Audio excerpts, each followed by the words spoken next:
ನಮ್ಮೆಲ್ಲ ಪ್ರೀತಿಯ ರೈತ ಬಾಂಧವರಿಗೆ ನಮಸ್ಕಾರ. ಇಂದಿನ ಕೃಷಿರಂಗ ಕಿಸಾನ್ ವಾಣಿ ಕಾರ್ಯಕ್ರಮಕ್ಕೆ ಪ್ರೀತಿಯ ಸ್ವಾಗತ. ಇಂದಿನ ಈ ಕಾರ್ಯಕ್ರಮದಲ್ಲಿ ನಿವೃತ್ತ ಯೋಧನ ಸಮಗ್ರ ಕೃಷಿ ಬದುಕಿನ ಅನುಭವ ಕುರಿತಂತೆ ಹಾಸನ ತಾಲೂಕು ಮುತ್ತತ್ತಿ ಗ್ರಾಮದ ಎಂಡಿ ತುಳಸಿರಾಮ್ ಅವರೊಂದಿಗಿನ ಮಾತುಕತೆ ಕೇಳೋಣ. ಇವರೊಂದಿಗೆ ಮಾತುಕತೆಯಲ್ಲಿ ಭಾಗವಹಿಸುತ್ತಾರೆ ಅರಕಲಗೂಡು ವಿ ಮಧುಸೂದನ್. ಪ್ರೀತಿಯ ಕೇಳುಗರೆ ನಮಸ್ಕಾರ. ಇವತ್ತಿನ ಕಾರ್ಯಕ್ರಮಕ್ಕೆ ಸ್ವಾಗತ. ಇವತ್ತಿನ ಕಾರ್ಯಕ್ರಮದಲ್ಲಿ ಹಾಸನ ತಾಲೂಕು ಮುತ್ತತ್ತಿ ಗ್ರಾಮದ ನಿವೃತ್ತ ಗಡಿ ಭದ್ರತಾ ಪಡೆಯ ಯೋಧರಾದ ತುಳಸಿರಾಮ್ ಅವರು ನಮ್ಮೊಂದಿಗೆ ಇದ್ದಾರೆ. ಇತ್ತೀಚೆಗೆ ಅವರು ನಿವೃತ್ತರಾಗಿದ್ದಾರೆ. ಅವರು ಸೇವೆಯಲ್ಲಿ ಇರುವಾಗಲೂ ಕೂಡ ಕೃಷಿಯ ಬಗ್ಗೆ ಪ್ರೀತಿಯನ್ನು ಇಟ್ಕೊಂಡು ಕೃಷಿಯನ್ನು ಮಾಡ್ತಾ ಇದ್ರು.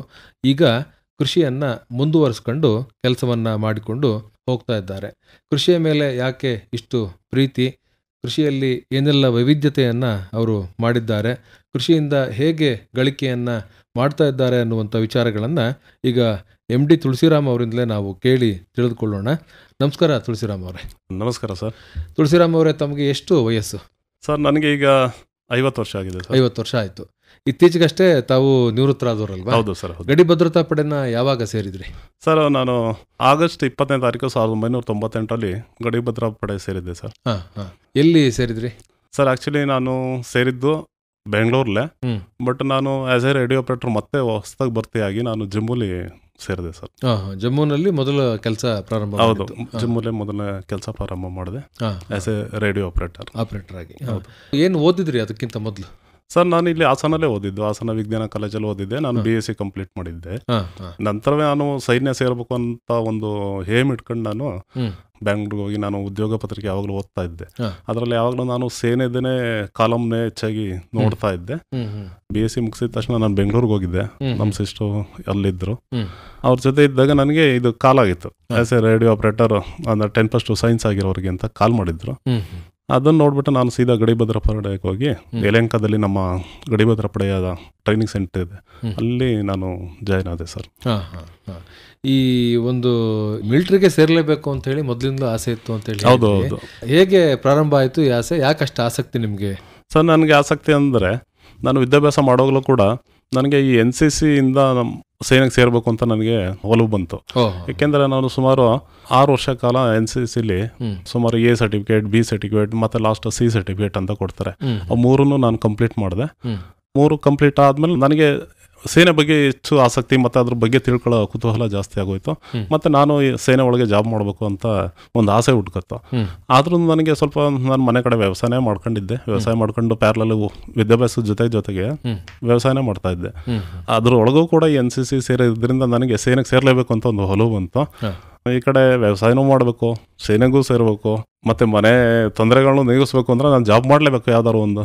ಅದಕ್ಕೋಸ್ಕರ ಸರ್ ನಾನು ಹುಡುಕಿದ್ದೆಲ್ಲ ಸರ್ ಸೇನೆಯಲ್ಲೇ ಜಾಬ್ ಹುಡುಕಿದ್ದು. ಸೇನೆ ಬಿಟ್ಟರೆ ಇನ್ನು ಯಾವ ಕಾಲಮನ್ನು ನಾನು ಜಾಬ್ ಹುಡುಕೇ ಇಲ್ಲ ಇಲ್ಲಿವರೆಗೂ. ನಾನು ಫಸ್ಟು ಒಂದೇ ಸಲ ನಾನು ಹೋಗಿ ಭರ್ತಿ ಆದೆ, ಅದು ಸೇನೆಗೆ ಭರ್ತಿ ಆದೆ ಸರ್. ನಿಮ್ಮ ಪ್ರೈಮರಿ ಸ್ಕೂಲು, ಹೈಸ್ಕೂಲು ಇದೆಲ್ಲ ಎಲ್ಲಿ ಓದಿದ್ರಿ? ಸರ್, ನಾನು ಹಾಸನಲ್ಲೇ ಸುಮಾರು 3ನೇ ಕ್ಲಾಸ್ವರೆಗೂ ನಾನು ಹಳ್ಳಿಲಿ ಓದಿದೆ. ನಂತರ ಸರ್ 4ನೇ ಕ್ಲಾಸಿಗೆ ಬಂದು ನಾನು ಇಲ್ಲಿ ಹೈಸ್ಕೂಲ್ ಫೀಲ್ಡಲ್ಲಿ ನಮ್ಮದೊಂದು ಮಿಡ್ಲ್ ಸ್ಕೂಲ್ ಇತ್ತು, ಅಲ್ಲಿ ಜಾಯ್ನ್ ಆದೆ. 4ನೇ ಕ್ಲಾಸಿಂದ ಸರ್ ನಾನು ಕಾಲೇಜ್ ಮುಗಿಯೋವರೆಗೂ ಲಾಸ್ಟ್ ನಾನು ಸರ್ಕಾರಿ ವಿಜ್ಞಾನ ಕಾಲೇಜ್ ಹಾಸನ ಇಲ್ಲಿ ನನ್ನ BSc ಮುಗಿಸ್ಬಿಟ್ಟು ಆಮೇಲೆ ಸರ್ ಅದೇ ವರ್ಷನ ಮತ್ತೆ ನಾನು ಸೈನ್ಯಕ್ಕೆ ಸೇರಿದೆ ಸರ್. ತಂದೆ ಏನು ಕೆಲಸ ಮಾಡ್ತಾ ಇದ್ರು? ತಂದೆ ಸರ್ ರೈತರೇ, ವ್ಯವಸಾಯನೇ ಮಾಡ್ತಾ ಇದ್ವಿ ನಾವೆಲ್ಲ ಮನೇಲಿ. ವ್ಯವಸಾಯದ ಜೊತೆಗೆ ವಿದ್ಯಾಭ್ಯಾಸ ಮಾಡ್ತಾ ಇದ್ದೆ ನಾನು. NCC ಸೇರಿದೆ ಅಂತ ಹೇಳಿದ್ರಲ್ಲ? ಹೌದು. ಯಾವಾಗ ಸೇರಿದ್ರಿ ಮತ್ತೆ ಹೇಗೆ ಸೇರಿದ್ರಿ? ಯಾಕೆ ಅಂತ ಅಂದ್ರೆ ಕಾಲೇಜಲ್ಲಿ ಹೇಳ್ತಾರೆ ಹಿಂಗಿದೆ ಒಂದು ಸೇರ್ಕೊಳ್ಳಿ ಅಂತ ಹೇಳಿ, ಆದ್ರೂ ಕೂಡ ಎಲ್ಲ ಮಕ್ಕಳು ಸೇರೋದಿಲ್ಲ. ನೀವ್ ಯಾಕೆ ಸೇರ್ಕೊಂಡ್ರಿ? ಸರ್, ಅದು ಕಾಲೇಜಿಗೆ ಬರೋಕ್ಕೆ ಮುಂಚೆ ಹೈಸ್ಕೂಲಲ್ಲೂ NCC ಇದೆ, ಅಲ್ಲಿ A ಸರ್ಟಿಫಿಕೇಟ್ ಅಂತ ಕೊಡ್ತಾರೆ. 2 ವರ್ಷ ನಾನು NCC ಮಾಡಲೇಬೇಕು. ನನಗೆ ಮೊದಲಿಂದ ಸ್ವಲ್ಪ ಸೈನ್ಯದ ಬಗ್ಗೆ ಆಸಕ್ತಿ ಇದ್ದಿದ್ದರಿಂದ NCC ಒಂದು ಅಟ್ರಾಕ್ಷನ್ ಆಯ್ತು ನನಗೆ, ಆಕರ್ಷಣೆ ಅಲ್ಲಿ. ಮತ್ತೆ ನನ್ನ ಮನಸ್ಸಲ್ಲಿ ಯಾವಾಗಲೂ ಏನಾದ್ರು ಒಂದು ಸ್ಪೆಷಲ್ ಆಗಿ ನಾನು ಮಾಡಲೇಬೇಕು, ವಿದ್ಯಾಭ್ಯಾಸದ ಜೊತೆಗೆ ಏನಾದ್ರು ಒಂದು ಆ ಥರ ಆ್ಯಕ್ಟಿವಿಟೀಸಲ್ಲಿದ್ದೆ. ನಾನು ಸ್ಪೋರ್ಟ್ಸಲ್ಲಿದ್ದೆ. ಸ್ಪೋರ್ಟ್ಸಲ್ಲಿ ನನ್ನದು ಮೈನ್ ಗೇಮ್ ಬಂದು ಕ್ರಾಸ್ ಕಂಟ್ರಿ ಓಡ್ತಾ ಇದ್ದೆ, ಜೊತೆಗೆ ಖೋಖೋ ಆಡ್ತಾ ಇದ್ದೆ. ಖೋಖೋಲ್ಲಿ ನಾನು 3 ವರ್ಷ ಗೋಲ್ಡ್ ಮೆಡಲಿಸ್ಟ್ ಆಗಿದ್ದೆ. ನಾನು ಮೈಸೂರು ಯೂನಿವರ್ಸಿಟಿಯಿಂದನೂ ಗೋಲ್ಡ್ ಮೆಡಲ್ ಆದೆ. ನಾನು ಕ್ಯಾಪ್ಟನ್ ಕೂಡ ಆಗಿದ್ದೆ. ನಮ್ಮ ಸರ್ಕಾರಿ ಸೈನ್ಸ್ ಕಾಲೇಜಿಂದ ನನಗೆ ಸನ್ಮಾನನೂ ಮಾಡಿದ್ರು ಆ ವೇಳೆಯಲ್ಲಿ. ಅದೇ ಸರ್ NCC C ಸರ್ಟಿಫಿಕೇಟ್ನು ನನ್ನ ವಿದ್ಯಾಭ್ಯಾಸದ ಜೊತೆಗೆ ಪ್ಯಾರಲಲ್ಗೆ ತಗೊಂಡೋದೆ. ಅದನ್ನು ಮುಗಿಸಿದ ತಕ್ಷಣ ನಾನು ಮತ್ತೆ ಕಾಲೇಜಿಗೆ ಬಂದೆ. ಕಾಲೇಜಲ್ಲಿ B ಗ್ರೇಡ್ ಮತ್ತು C ಗ್ರೇಡ್ 2 ಮುಗಿಸ್ದೆ. ಅಷ್ಟೊತ್ತಿಗೆ ನಂದು ಡಿಗ್ರಿನೂ ಮುಗೀತು. ಡಿಗ್ರಿ ಮುಗಿದ್ಮೇಲೆ ನಾನು ಸೈನ್ಯ ಸೇರಿದೆ. ಈ ಕಾಲೇಜ್ನಲ್ಲಿ ಆಗಲಿ ಅಥವಾ ಹೈಸ್ಕೂಲಲ್ಲಾಗಲಿ NCCಯಲ್ಲಿ ಇರುವಾಗ ಸೇನೆಯನ್ನು ಸೇರಬೇಕು ಅನ್ನೋದಕ್ಕೆ ಏನೆಲ್ಲ ಪ್ರೇರೇಪಣೆಗಳು ಸಿಗುತ್ತೆ, ಹೇಗೆ ನೀಡ್ತಾರೆ ಅದನ್ನು? ಸರ್, NCCಯಲ್ಲಿ ನಮ್ಮದು ಮೇನ್ ಉದ್ದೇಶನೇ ಸೈನ್ಯದ ಬಗ್ಗೆನೇ ಅವರು ಟೀಚ್ ಮಾಡೋದು. ಯಾವುದೇ ನಾನು ಆ್ಯಕ್ಚುಲಿ ATC ಕ್ಯಾಂಪು ಮತ್ತು ನನ್ನ ನ್ಯಾಷನಲ್ ಇಂಟಿಗ್ರೇಷನ್ ಕ್ಯಾಂಪು, ಅಲ್ಲಿಂದ ನನ್ನ ಆರ್ಮಿ ಅಟ್ಯಾಚ್ಮೆಂಟ್ ಕ್ಯಾಂಪು ಮತ್ತು ರಿಪಬ್ಲಿಕ್ ಡೇ ಕ್ಯಾಂಪ್ಗಳು ಅಪ್ ಟು ನಾನು ಒಬ್ಬ ರಿಪಬ್ಲಿಕ್ ಡೇ ಕ್ಯಾಂಪ್ಗೆ ಅವ್ನು ಸೆಲೆಕ್ಟ್ ಆಗಬೇಕು ಅಂದರೆ ಡೆಲ್ಲಿಗೆ ಆ್ಯಕ್ಚುಲಿ ಮೊದಲು ನಮಗೆ ಕ್ರಿಟೇರಿಯಾ ಇದ್ದಿದ್ದು 5 ಕಿಲೋಮೀಟರ್ನ 21 ನಿಮಿಷದೊಳಗೆ ಓಡಲೇಬೇಕು.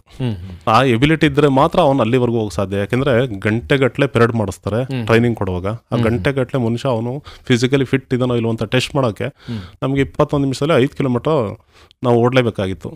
ಅದನ್ನು ಇಲ್ಲಿ ಯಾರು ಕಂಪ್ಲೀಟ್ ಮಾಡ್ತಾರೆ ಅವ್ರನ್ನ ಮುಂದೆ ಕಳಿಸೋರು. ಮೈಸೂರದು ನಮ್ಮದು ಕಾಂಟಿಜೆಂಟ್ ಬಂದು ಮೈಸೂರು ಕಾಂಟಿಜೆಂಟಿಗೆ ಕಳಿಸೋರು. ಅಲ್ಲಿ ಸೆಲೆಕ್ಟ್ ಆದರೆ ಕರ್ನಾಟಕ ಆ್ಯಂಡ್ ಗೋವಾ ಕಾಂಟಿಜೆಂಟಿಗೆ ಸೇರ್ಕೊಳ್ಳೋ. ಅಲ್ಲಿಂದ ನಾವು ನೆಕ್ಸ್ಟ್ ಕರ್ನಾಟಕ ರೆಪ್ರೆಸೆಂಟ್ ಮಾಡೋಕ್ಕೆ ಡೆಲ್ಲಿಗೆ ಹೋಗು. ಸರ್ 3 ವರ್ಷದಿಂದ ಲಗಾತಾರ ಟ್ರೈ ಮಾಡಿದ್ದೆ ಕಂಟಿನ್ಯೂ ಆಗಿ. ಅದಕ್ಕೆ ಲಾಸ್ಟಲ್ಲಿ ನಾನು ಮೈಸೂರು ಕಾಂಟಿಜೆಂಟಲ್ಲೇ ಮತ್ತೆ ನಾನು ಡೆಲ್ಲಿವರೆಗೂ ಹೋಗೋಕ್ಕಾಗಲಿಲ್ಲ. 3 ವರ್ಷ ಟ್ರೈ ಮಾಡಿಬಿಟ್ಟು ಮೈಸೂರಿಂದನೇ ವಾಪಸ್ ಬಂದಿದ್ದೆ. BSc ಯಾವ್ಯಾವ ವಿಷಯ ಓದಿದ್ರಿ? ಸರ್, ನಾನು ಆ್ಯಕ್ಚುಲಿ CBZ ಅಂತ, ಅದ್ರ ಜೊತೆಗೆ ಒಂದು CZS ಅಂತಲೂ ಬರುತ್ತೆ. CBZ ಅಲ್ಲಿ ಒಂದು CZS chemistry, zoology and sericulture.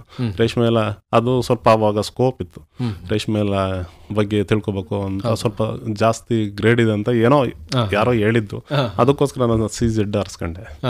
Chemistry, sericulture ಓದಿದ್ರಲ್ಲ, ಅದೇ ನಿಮಗೆ ಕೃಷಿ ಮಾಡ್ಲಿಕ್ಕೆ ಏನಾದ್ರು ಪ್ರೇರೇಪಣೆ? ಇಲ್ಲ ಸರ್, ಅದಕ್ಕಿಂತ ಮುಂಚೆನೂ ನಂಗೆ ಕೃಷಿ ಬಗ್ಗೆ ಆಸಕ್ತಿ ಇತ್ತು. ಮನೇಲಿ ಸರ್ ಮೇನ್ ನಮ್ಮ ರೈತರು ಅಂದಮೇಲೆ ನಮ್ಮ ಮೇನ್ ಉದ್ಯೋಗ ಬಂದು ಕೃಷಿನೇ ತಾನೆ. ಕೃಷಿನೇ ನಮ್ಮದು ಫಸ್ಟ್ ಪ್ರಿಫರೆನ್ಸ್. ಚಿಕ್ಕದ್ರಿಂದ ಹುಟ್ಟಾಗಿಂದ ನಾವು ಭೂಮಿನೇ ನೋಡಿರೋರು. ಅದಕ್ಕೆ ಕೃಷಿ ಬಗ್ಗೆ ಒಲವು ಬಂತೆ ಹೊರತು ನಾನು ಸೆರಿಕಲ್ಚರ್ ತಗೊಂಡ್ಮೇಲೆ ಕೃಷಿ ಬಗ್ಗೆ ಬಂದೆ ಇಲ್ಲ. ನಾನು ರೇಷ್ಮೆಲೆ ಏನೋ ಸಾಧನೆ ಮಾಡಲಿಲ್ಲ. ಬಾಲ್ಯದಲ್ಲಿ ಏನೇನು ಕೃಷಿ ಕೆಲಸಗಳನ್ನು ಮಾಡ್ತಾ ಇದ್ರಿ?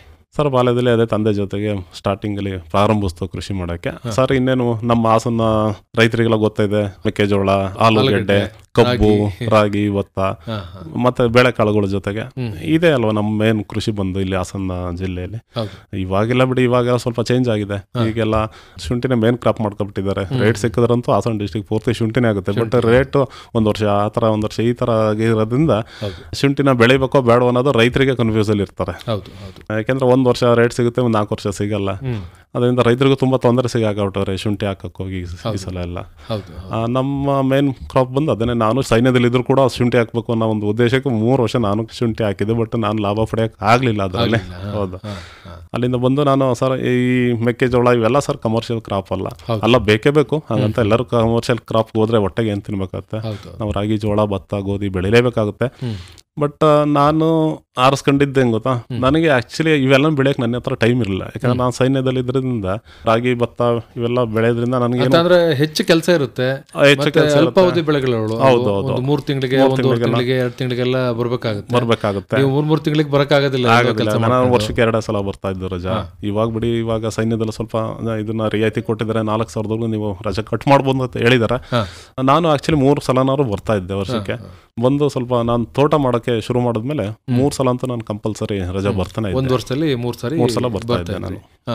ತಾವು ರೇಡಿಯೋ ಆಪರೇಟರ್ ಆಗಿ ಕೆಲಸಕ್ಕೆ ಸೇರಿದೆ ಅಂತ ಹೇಳಿದ್ರಿ. ಹೌದು ಸರ್. ಏನು ರೇಡಿಯೋ ಆಪರೇಟರ್ ಅಂದ್ರೆ ಹೇಗಿರುತ್ತೆ ನಿಮ್ಮ ಕೆಲಸ? ಸೈನ್ಯದಲ್ಲಿ ಎಲ್ಲಾ ಡಿಪಾರ್ಟ್ಮೆಂಟ್ ಇರ್ತವೆ. ವೆಹಿಕಲ್ ಡಿಪಾರ್ಟ್ಮೆಂಟ್ ಬೇರೆ, GD ಡ್ಯೂಟಿ, ಜನರಲ್ ಡ್ಯೂಟಿ ಬೇರೆ, ಹಂಗೆ ಎಲ್ಲ ಅಕೌಂಟ್ ಸೆಕ್ಷನು, HR ಸೆಕ್ಷನು ಎಲ್ಲ ಬೇರೆ ಬೇರೆ ಇರುತ್ತೆ. ಹಂಗೆ ಒಂದು ಕಮ್ಯುನಿಕೇಶನ್ ಸೆಕ್ಷನು, ಸಿಗ್ನಲ್ ಅಂತೀವಿ. ಆರ್ಮಿಯಲ್ಲಿ ಸಿಗ್ನಲ್ ಅಂತಾರೆ, ನಾವು ಕಮ್ಯುನಿಕೇಶನ್ ಎರಡೂ ಒಂದೇ. ಕಮ್ಯುನಿಕೇಶನ್, ಸಿಗ್ನಲ್ ಎರಡೂ ಒಂದೇ.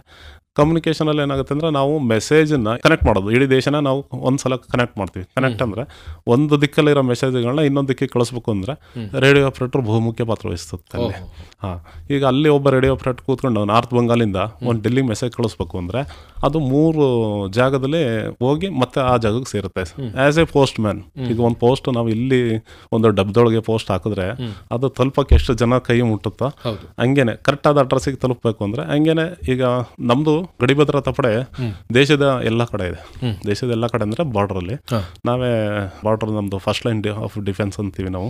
ಬಾರ್ಡರ್ ಸೆಕ್ಯೂರಿಟಿ ಫೋರ್ಸ್ನ first lines of defence LOC ಇಂದ ಹಿಡಿದು ಪಾಕಿಸ್ತಾನ ಬಾರ್ಡ್ರು ಮತ್ತು ಬಾಂಗ್ಲಾದೇಶ ಬಾರ್ಡ್ರು ಪೂರ ಕವರ್ ಮಾಡಿದೆ. ಈಗ ಸುಮಾರು 2-2.5 ಲಕ್ಷಕ್ಕೂ ಜಾಸ್ತಿ ಸೈನಿಕರು ಬಾರ್ಡ್ರಲ್ಲಿ ಕೆಲಸ ಮಾಡ್ತಾ ಇದ್ದಾರೆ. ಈಗ ಒಂದು ದಿಕ್ಕಿಂದ ಇನ್ನೊಂದು ದಿಕ್ಕಿಗೆ ಅವರಿಗೆ ಒಬ್ಬನಿಗೆ ಮೆಸೇಜ್ ಮುಟ್ಟಿಸ್ಬೇಕು ಅಂದರೆ ಅದು ಯಾವುದೇ ರೀತಿ ಮೆಸೇಜ್ ಆಗ್ಬೋದು. ಅದು ಅವನ ಪರ್ಸನಲ್ ಮೆಸೇಜ್ಗಳೇ ಆಗಲಿ, ಅಥವಾ ಅವನ ಉದ್ಯೋಗಕ್ಕೆ ಸಂಬಂಧಪಟ್ಟ ಮೆಸೇಜ್ ಆಗಲಿ, ಇಲ್ಲ ದೇಶಕ್ಕೆ ಸಂಬಂಧಪಟ್ಟ ಮೆಸೇಜ್ ಆಗಲಿ, ಯಾವುದೇ ಮೆಸೇಜ್ ಆಗಲಿ ಒಂದು ಕಡೆಯಿಂದ ಇನ್ನೊಂದು ಕಡೆ ತಲುಪಿಸ್ಬೇಕು ಅಂದರೆ ಯಾವ್ದಾದ್ರು ಕಮ್ಯುನಿಕೇಷನ್ ಬೇಕೇ ಬೇಕಲ್ವ, ಅದನ್ನ ಅದರಲ್ಲಿ ಕೆಲಸ ಮಾಡೋರು ಬೇಕೇ ಬೇಕಲ್ವ. ಅದು ನಾವು ಮೆಸೇಜನ್ನ ಒಂದು ಕಡೆಯಿಂದ ಇನ್ನೊಂದು ಕಡೆ ಕಳಿಸೋದೇ ನಮ್ದು ಕೆಲಸ. ಯಾವುದ್ರ ಮುಖಾಂತರ ಕಳಿಸ್ತಾ ಇದ್ರಿ ಅದನ್ನ? ಅದ್ರದ್ದು ಮಿಷನರಿ ಐಟಮ್ಸ್, ಕಂಪ್ಯೂಟರ್ ಸಿಸ್ಟಮ್ಸ್, ಈಗೆಲ್ಲ ಅಡ್ವಾನ್ಸ್ಡ್ ಸ್ಯಾಟಲೈಟ್ ಕಮ್ಯುನಿಕೇಶನ್ಸ್ ಎಲ್ಲ ಬಂದಿದೆ. ಸ್ವಲ್ಪ ಲೋಕಲ್ ಆಗಿ ಹೇಳ್ಬೇಕಂದ್ರೆ ಲೋಕಲ್ ಅಲ್ಲಾದ್ರೆ ಟೆಲಿಫೋನ್ಸ್, ಸ್ವಲ್ಪ ದೂರ ಹೋಗ್ಬೇಕಂದ್ರೆ ರೇಡಿಯೋ ಕಮ್ಯುನಿಕೇಶನ್ ಆಗ್ಬೋದು. ರೇಡಿಯೋನೇ ವೈರ್ಲೆಸ್ ಸರ್. ನಾವು ಈಗ ಕಾಶ್ಮೀರ ಬಳಸ್ತಾರಲ್ಲ, ಅದೆಲ್ಲ ಶಾರ್ಟ್ ಸರ್, ಅದು ಶಾರ್ಟ್ ಡಿಸ್ಟೆನ್ಸ್ ಪೊಲೀಸ್ನವ್ರು ಬಳಸೋದು. ನಾವು ಲಾಂಗು. ಈಗ ನಮ್ದೊಂದು ಯೂನಿಟ್ ಕಾಶ್ಮೀರದಲ್ಲಿದೆ ಅಂದ್ರೆ, ಈಗ ಕನ್ಯಾಕುಮಾರಿಲಿ ಒಂದು ಯೂನಿಟ್ ಇರುತ್ತೆ, ಇಷ್ಟು ದೂರ ಇದೆ, ಅಷ್ಟು ದೂರಕ್ಕೆ ನಾವು ಕಮ್ಯುನಿಕೇಟ್ ಮಾಡಬೇಕು ಅಂದ್ರೆ ನಮಗೆ ಬೈ ರೇಡಿಯೋ ಸಿಗ್ನಲ್ಸ್ ಇಂದಾನೆ ನಾವು ಮಾಡಬೇಕು. ಅದರಲ್ಲಿ ನಾವು ಸರ್ ಮೊದಲೆಲ್ಲ ಏನಾಗಿತ್ತು ಅಂದ್ರೆ ಮೋರ್ಸ್ ಅಂತ ಹೇಳೋರು. ಮೋರ್ಸ್ ಅಂದ್ರೆ ಆಲ್ಫಾಬೆಟಿಕ್ಸ್, ನಾವು ABCD ಯಾವ ಥರ ಹೇಳ್ತೀವಿ ಅದನ್ನು ನಾವು ನಾನು ಹೇಳ್ತಾ ಇರೋದು ಹೆಂಗ್ ಗೊತ್ತಾ, ಇದು ABCD, ಇದನ್ನ ಮೋರ್ಸ್ ಅಂತಾರೆ. ನಮ್ದು ಅಮೆರಿಕದ್ದು ಇಂಡಿಯಾ ಮೋರ್ಸ್, ಇದು ಅಮೆರಿಕ ಮೋರ್ಸ್, ನಮ್ದು ಸೇಮ್. ಪಾಕಿಸ್ತಾನ ಮೋರ್ಸ್ ಸ್ವಲ್ಪ ಚೇಂಜ್ ಆಗುತ್ತೆ. ಈ ಮೋರ್ಸ್ ಅವರು ಈ ತರ ಹೇಳಿದ್ರೆ ನಾನು ಇಂಗ್ಲೀಷಲ್ಲಿ ರೈಟಿಂಗ್ ಮಾಡ್ತೀನಿ. ಮೋರ್ಸ್ನ ಈ ತರ ಬಾರಿಸೋದು ಒಂದು ಇದಿರುತ್ತೆ, ಕೀಪ್ಯಾಡ್ ಅಂತ ಹೇಳ್ತೀವಿ. ಕೀಪ್ಯಾಡ್ ಅಲ್ಲಿ ಅವ್ರು ಬಾರಿಸಿದ್ರೆ ಅದ್ರದ್ದು ಸೌಂಡ್ ಲಾಂಗ್ ಎಲ್ಲಿವರೆಗೂ ಹೋಗುತ್ತೆ ಅಂದ್ರೆ ಒಂದು 2000-3000 ಕಿಲೋಮೀಟರ್ವರೆಗೂ ಕೇಳಿಸುತ್ತದು. ಆ ಥರ ರೇಡಿಯೋ ಸಿಸ್ಟಮ್ ಇದ್ದಾವೆ. ಅವರು ಬಾರಿಸ್ತಾ ಇದ್ರೆ ನಾವಿಲ್ಲಿ ಕೇಳಿಸ್ಕೊತಾ ಇರ್ತೀವಿ, ಇದನ್ನು ಬರಿತಾ ಇರ್ತೀವಿ, ಅದನ್ನ ಇಂಗ್ಲೀಷಿಗೆ ಚೇಂಜ್ ಮಾಡ್ತಾ ಇರ್ತೀವಿ. ಆ ಮೋರ್ಸನ್ನ ಇಂಗ್ಲೀಷಿಗೆ ಚೇಂಜ್ ಮಾಡ್ತೀವಿ. ಅವ್ರು ನಿಲ್ಸಿದ ತಕ್ಷಣ ನಾವು ಈ ಕಡೆಯಿಂದ ಬಾರಿಸಿದ್ರೆ ಅವ್ರು ಕೇಳಿಸ್ಕೊತಾರೆ. ಅಂದ್ರೆ ಕಮ್ಯುನಿಕೇಟ್, ಈಗ ಮಾತಾಡೋಕ್ಕಾಗಲ್ಲ, ನಮ್ಮ ವಾಯ್ಸು ಜಾಸ್ತಿ ದೂರ ಹೋಗಲ್ಲ ಅಲ್ವಾ. ಕ್ಯಾರಿಯರ್ ವೇವ್ಸ್ ಮಾತ್ರ ಹೋಗೋದು. ಕ್ಯಾರಿಯರ್ ವೇವ್ಸ್ ಅಂತ ಇರುತ್ತೆ. ಒಂದು ನಿಮ್ದೆಲ್ಲ ಆಂಪ್ಲಿಟ್ಯೂಡ್ ವಾಯ್ಸ್ ಅಲ್ವಾ, ನಮ್ದು ಕ್ಯಾರಿಯರ್ ವಾಯ್ಸ್ ಅಲ್ಲಿ ಕೆಲಸ. ಕ್ಯಾರಿಯರ್ ವಾಯ್ಸ್ ಇಂದ ನಾವು ತುಂಬಾ ಡಿಸ್ಟೆನ್ಸ್, ದೇಶದ ಒಂದು ಕೊನೆಯಿಂದ ಇನ್ನೊಂದು ಕೊನೆ ಕಳಿಸ್ಬೇಕು ಅಂದ್ರೆ ಮೋರ್ಸ್ ಮುಖಾಂತರ ಕಳಿಸ್ತಾ ಇದ್ವಿ. ಮೊದಲೆಲ್ಲ ಅದೇ ಸಿಸ್ಟಮ್ ಇತ್ತು. ಈಗೆಲ್ಲ ಸ್ಯಾಟಲೈಟ್ ಕಮ್ಯುನಿಕೇಶನ್ ಮೇಲೆ ಡೈರೆಕ್ಟ್ ವಾಯ್ಸ್ ಕಮ್ಯುನಿಕೇಶನ್ ಸ್ಯಾಟಲೈಟ್ ಮೂಲಕ ಕಳಿಸ್ತಾ ಇದ್ವಿ. ಅಂದ್ರೆ ತುಂಬಾ ಅಡ್ವಾನ್ಸ್ಡ್ ಆಗಿ ಅವಾಗ ಕಳಿಸ್ಬೇಕು ಅಂತ ಅಂದ್ರೆ ಈ ತರದ ಒಂದು ವಿಧಾನವನ್ನ ಬಳಕೆ ಮಾಡ್ಕೊಂಡು. ಹೌದು, ಈಗಲೂ ಕೂಡ ಸರ್ ಈ ಒಂದು ಯುದ್ಧ ಸಮಯದಲ್ಲಿ ಏನಾಗುತ್ತೆ ಅಂದ್ರೆ ಎಲ್ಲಾ ದೇಶಗಳು ಈಗೆಲ್ಲ ಶಕ್ತಿಯುತ ರಾಷ್ಟ್ರಗಳಾಗಿದ್ದಾವೆ. ಬೇಕು ಅಂದ್ರೆ ನಾವು ಸ್ಯಾಟಲೈಟ್ನೆಲ್ಲ ನಾಶ ಮಾಡ್ಬೋದು. ಸ್ಯಾಟಲೈಟ್ ನಾಶ ಮಾಡ್ತು ಅಂದ್ರೆ ಕಮ್ಯುನಿಕೇಶನ್ ಪೂರ್ತಿ ಡೌನ್. ಆಗ ನಮಗೆ ಉಳಿಯೋದು ಒಂದೇ ಕ್ಯಾರಿಯರ್ ವೇವ್ಸ್ ಮಾತ್ರ. ಕ್ಯಾರಿಯರ್ ವೇವ್ಸ್ ಅಂದ್ರೆ ನಾವು ಇಲ್ಲಿಂದ ಒಂದು ವಾಯ್ಸನ್ನು ಕಳಿಸ್ತೀವಿ ಮತ್ತೆ ಮೋರ್ಸ್ ಮೂಲಕ. ಆ ಮೋರ್ಸೇ ಕೇಳಿಸುತ್ತೆ ಹೊರತು ಇನ್ಯಾವುದೂ ವಾಯ್ಸ್ ಕೇಳಿಸಲ್ಲ ಯಾರಿಗೂ. ಯಾಕೆಂದ್ರೆ ಸ್ಯಾಟಲೈಟ್ ಡೌನ್ ಆಗ್ಬಿಡುತ್ತೆ. ಎಲ್ಲ ಯುದ್ಧದಲ್ಲಿ ಎಲ್ಲರೂ ಸ್ಯಾಟಲೈಟ್ ಹೊಡೆಯೋಕೆ ನೋಡ್ತಾರೆ, ಶಕ್ತಿಯುತ ರಾಷ್ಟ್ರಗಳೆಲ್ಲ. ಯಾಕೆಂದ್ರೆ ಎಷ್ಟು ಸ್ಯಾಟಲೈಟ್ ಇದೆ, ಯಾವ ಸ್ಟ್ರಾಂಗ್ ಇದೆ, ಇದನ್ನು ಅಬ್ಸರ್ವ್ ಮಾಡ್ತಾ ಇರ್ತಾರೆ ಎಲ್ಲ ಮಿಲಿಟರಿ ಅವರು. ಅವೆಲ್ಲ ನಾಶ ಆಯ್ತು ಅಂದ್ರೆ ಲಾಸ್ಟಿಗೆ ಉಳಿಯೋದು ನಮಗೆ ಕೀಪ್ಯಾಡ್ ಅಲ್ಲಿ ನಾವು ಒಂದು ಮೋರ್ಸ್ ಮಾಡಿಬಿಟ್ಟು ಕ್ಯಾರಿಯರ್ ವೇವ್ಸ್ ಮೂಲಕ ಕಳಿಸ್ತೀವಿ. ಅದನ್ನ ಮಾತ್ರ ಅಲ್ಲಿರೋ ಮನುಷ್ಯ ಕೇಳಿಸ್ಕೊಳ್ಳೋಕೆ ಸಾಧ್ಯ. ಎಲ್ಲಿ ಕನ್ಯಾಕುಮಾರಿಲಿ ಕೂತಿರೋ ಆಪರೇಟರ್, ಕಾಶ್ಮೀರದಲ್ಲಿ ಕೂತಿರೋ ಆಪರೇಟರ್ಗೆ ಒಂದೇ ಕಮ್ಯುನಿಕೇಶನ್, ಅದು ಕ್ಯಾರಿಯರ್ ವೇವ್ಸ್. ಹೀಗೆ ನೀವು ಸಂದೇಶಗಳನ್ನ ಒಂದು ದಿಕ್ಕಿನಿಂದ ಇನ್ನೊಂದು ದಿಕ್ಕಿಗೆ, ಒಂದು ಮೂಲೆಯಿಂದ ಮತ್ತೊಂದು ಮೂಲೆಗೆ ಕಳಿಸ್ತಾ ಇದ್ರಿ.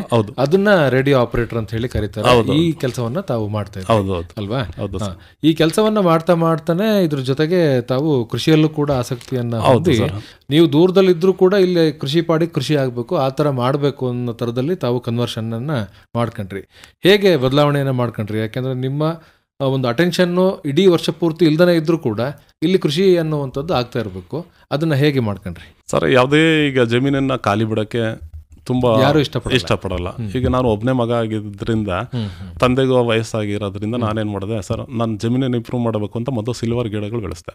ಸಿಲ್ವರ್ ಹಾಕ್ಬಿಟ್ಟು ಅದಕ್ಕೆ ಫೆನ್ಸಿಂಗ್ ಮಾಡಿ ಬಿಟ್ಟು ಬಿಡೋದು ಅಂತ ನಾನು ತೀರ್ಮಾನ ಮಾಡಿದ್ದೆ. ಕ್ರಮೇಣ ನಮ್ಮ ಸ್ನೇಹಿತರೊಬ್ಬರು ಗಿರೀಶ್ ಪಾಟೀಲ್ ಅಂತವ್ರೆ, ಅವರು ನನಗೆ ಸ್ವಲ್ಪ ಸಜೆಸ್ಟ್ ಮಾಡಿದ್ರು, ನೀವು ಖಾಲಿ ಬಿಡೋದು ಬೇಡ, ಜೊತೆಗೆ ಸ್ವಲ್ಪ ಕಾಫಿನೂ ಅದ್ರೊಳಗೆ ಹಾಕಿದ್ರೆ ಬರ್ಬೋದು, ಅದನ್ನು ಒಂದ್ಸಲ ಟ್ರೈ ಮಾಡಿ ಅಂತ ಹೇಳಿದ್ರು. ಕಾಫಿ ಹಾಕೋದ್ರಿಂದನೂ ಉಪಯೋಗ ಆಗ್ಬೋದು, ಎಷ್ಟಾರು ಬರಲಿ. ಅದು ಸಿಲ್ವರ್ ಗಿಡ ಸಿಲ್ವರ್ ಇದ್ದೇ ಇರುತ್ತೆ. ಇನ್ನು ಹೆಂಗಿದ್ರು ಫೆನ್ಸಿಂಗ್ ಮಾಡಿಸಿದ್ದೀರಾ, ಬೋರ್ವೆಲ್ ಇದೆ, ನೀವು ಸ್ವಲ್ಪ ಕಾಫಿ ಬೆಳೆಗೆ ಸ್ವಲ್ಪ ಪ್ರಯತ್ನ ಪಡಿ ಅಂತ ಅವರ ಮಾರ್ಗದರ್ಶನದ ಮೇಲೆ ನಾನೇನು ಮಾಡಿದೆ, ಸ್ವಲ್ಪ ಕಾಫಿ ಹಾಕಕ್ಕೆ ಶುರುವಾದೆ. ಅಂದರೆ ನನಗೂ ಅದಿತ್ತು, ಇನ್ನು ಕಾಫಿ ಹಾಕಿ ಸುಮ್ಮನೆ ಬಿಡ್ಬೇಕಲ್ಲ ಅಂತ ಹೇಳಿ ಸರ್ ಸ್ವಲ್ಪ ಮೆಣಸನ್ನು ಕೂಡ ಸಿಲ್ವರ್ ಮರಗಳಿಗೆ ಹಬ್ಬಿಸೋಕೆ ಶುರುವಾದೆ. ಹಂಗಾಗಿ ಸರ್ ಕಾಫಿ 2 ವರ್ಷಕ್ಕೆ ನನಗೆ ಫಸಲು ಕೊಡೋಕೆ ಶುರುವಾಯಿತು.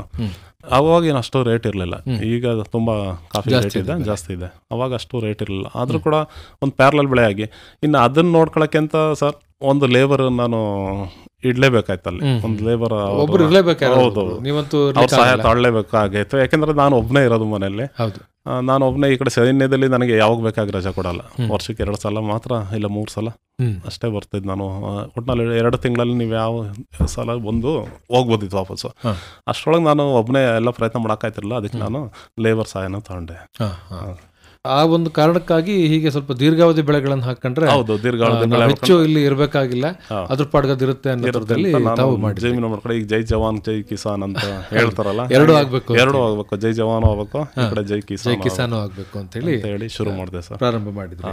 ಈಗ ನಿಮ್ಮ ಮುತ್ತತ್ತಿ ಏನಿದೆಯೋ, ಮುತ್ತತ್ತಿ ಭಾಗದಲ್ಲಿ ಏನು ಕಾಫಿ, ಏಲಕ್ಕಿ, ಮೆಣಸು ಈ ತರದನ್ನ ಬೆಳೆಯೋದಿಲ್ಲ, ಆದ್ರೂ ಕೂಡ ಯಾಕೆ ನೀವು ಅದನ್ನೇ ಆಯ್ಕೆ ಮಾಡ್ಕೊಂಡ್ರಿ? ಕಾಫಿ ಬೆಳೆಗೆ ನಾನು ನೋಡಿದ್ದು ಕೇಳಿದ ಪ್ರಕಾರ ನೀರು ಮತ್ತೆ ನೆರಳು ಇವು ಮುಖ್ಯ ಪಾತ್ರ ವಹಿಸ್ತವೆ. ಈಗ ನಾನು ಸಿಲ್ವರ್ ಮರ ಮೊದಲೇ ಹಾಕಿದ್ದೆ ನೋಡಿ, ನೆರಳಿದ್ದೇ ಇತ್ತು.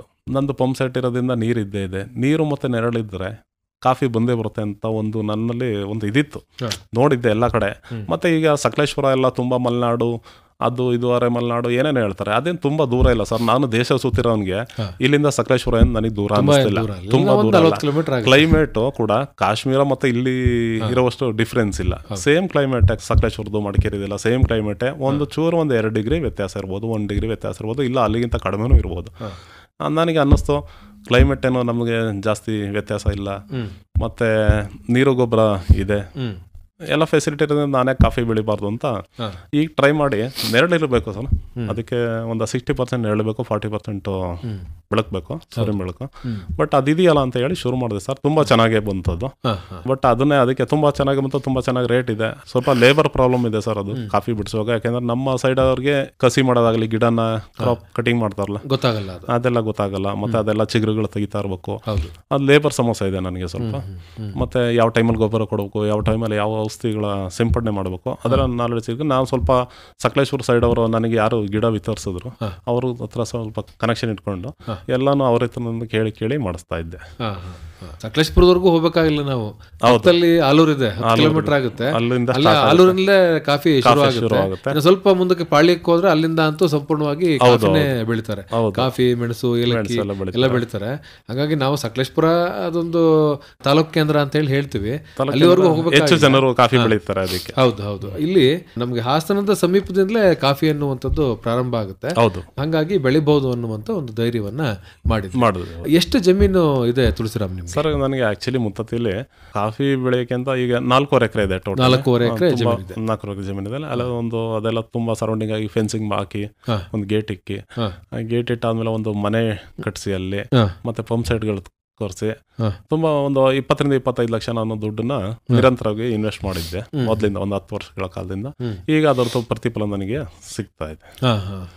ಕಾಫಿ ಈಗ ಎಷ್ಟು ಎಕರೆನಲ್ಲಿದೆ? ಕಾಫಿ ಸುಮಾರು 4,000 ಗಿಡ ಇದೆ. 3-3.25 ಎಕರೆಯಲ್ಲಿ ಕಾಫಿ ಇದೆ. ಇನ್ನು ಉಳಿದಿದ್ದೆಲ್ಲ ಸರ್ ಅಡಿಕೆ ಇದೆ, ಒಂದು 1,200 ಗಿಡ ಅಡಿಕೆ ಇದೆ. ಸುತ್ತ ಒಂದು 18-20 ತೆಂಗಿನ ಗಿಡ ಹಾಕಿದ್ದೀನಿ. ಅದ್ರ ಜೊತೆಗೆ ಒಂದು 18-20 ಬಟರ್ ಫ್ರೂಟ್ ಹಾಕಿದ್ದೀನಿ. ಆಮೇಲೆ ಮೆಣಸು ಹಾಕಿದ್ದೆ ಸರ್, 1,000 ಗಿಡ ಹಾಕಿದ್ದೆ ಮೆಣಸು. ನಂದು 1,000 ಗಿಡ ಸಿಲ್ವರ್ ಗಿಡ ಹಾಕಿದ್ದೆ. ಅದರಲ್ಲೆಲ್ಲ ಮಳೆ ಬಂದು ಸರ್ ನಾನು ಅದು ಟ್ರೆಂಚಿಂಗ್ ಒಳಗೆ ಹಾಕ್ಬಿಟ್ಟಿದ್ದೆ. ಅದಕ್ಕೆ ಏನಾದ್ರು ಲೂಸ್ ಸಿಕ್ಬಿಡ್ತು ಮಣ್ಣು.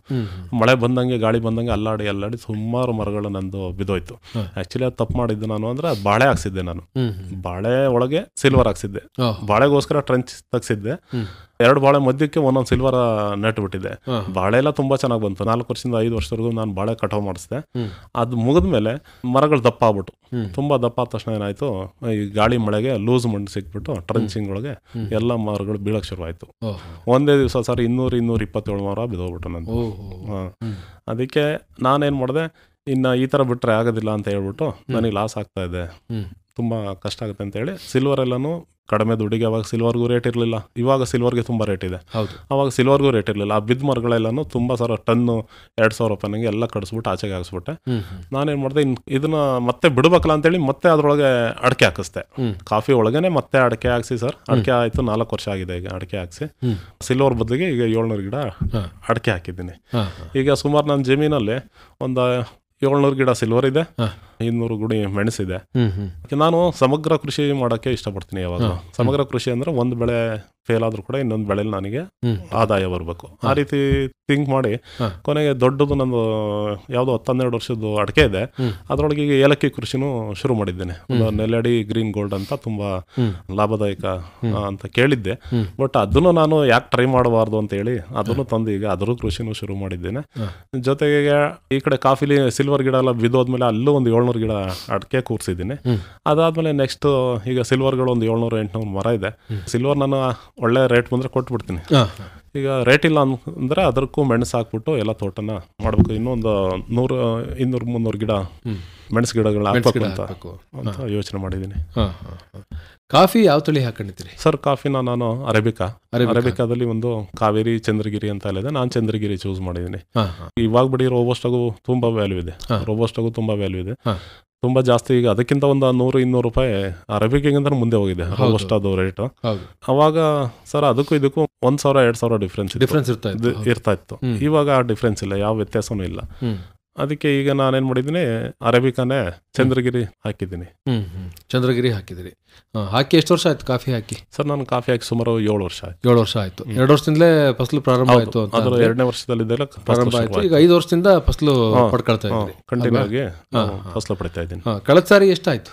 ಕಳೆದ ಸಲ ಸರ್ ಒಂದು 100 ಚೀಲ. ನಾನು ಯಾಕೆಂದ್ರೆ ನಾನು ಸೇನೆಯಲ್ಲಿ ಇದ್ದಿದ್ದರಿಂದ ನನಗೆ ಲೇಬರ್ ಪ್ರಾಬ್ಲಮ್ ಇರೋದ್ರಿಂದ ಹಣ್ಣುಗಳನ್ನೇ ಕುಯ್ಸಿ ಅದನ್ನ ಪಲ್ಪರ್ ಮಾಡ್ಸಕ್ ನನಗೆ ಸಮಯ ಸಿಗ್ಲಿಲ್ಲ. ಅದಕ್ಕೆ ಏನ್ ಮಾಡಿದೆ, ಸೀದಾ ಅದನ್ನ ಚೆರಿ ಅಂದ್ರೆ ಕುಯ್ಸ್ಬಿಟ್ಟು ಒಣಗ್ಸೋದು, ಅದನ್ನೇ ಮಾಡಕ್ ಶುರುವಾದ. ಒಂದು 100 ಚೀಲ ಕಾಫಿ ಆಗಿತ್ತು.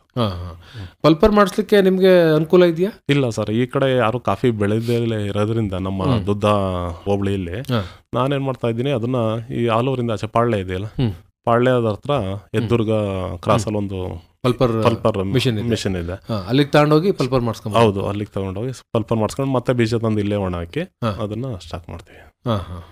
ಕಾಫಿಗೆ ಏನೇನು ಕೆಲಸ ಮಾಡ್ತೀರಾ? ಯಾಕೆ ಅಂತಂದ್ರೆ 3 ಎಕರೆನಲ್ಲಿ 100 ಚೀಲ ಬೆಳೆಯ ಅಂತದ್ದು ಅಂತಂದ್ರೆ ಒಳ್ಳೆ ಇಳುವರಿ ಅಂತ ಹೇಳಿ ಅನ್ಬೋದು. ಏನೇನು ಕೆಲಸ ಮಾಡ್ತೀರಾ? ಏನ್ ಕೆಲಸ ಮಾಡಿದ್ರೆ ಕಾಫಿ ಇಳುವರಿ ಚೆನ್ನಾಗಿ ಬರುತ್ತೆ?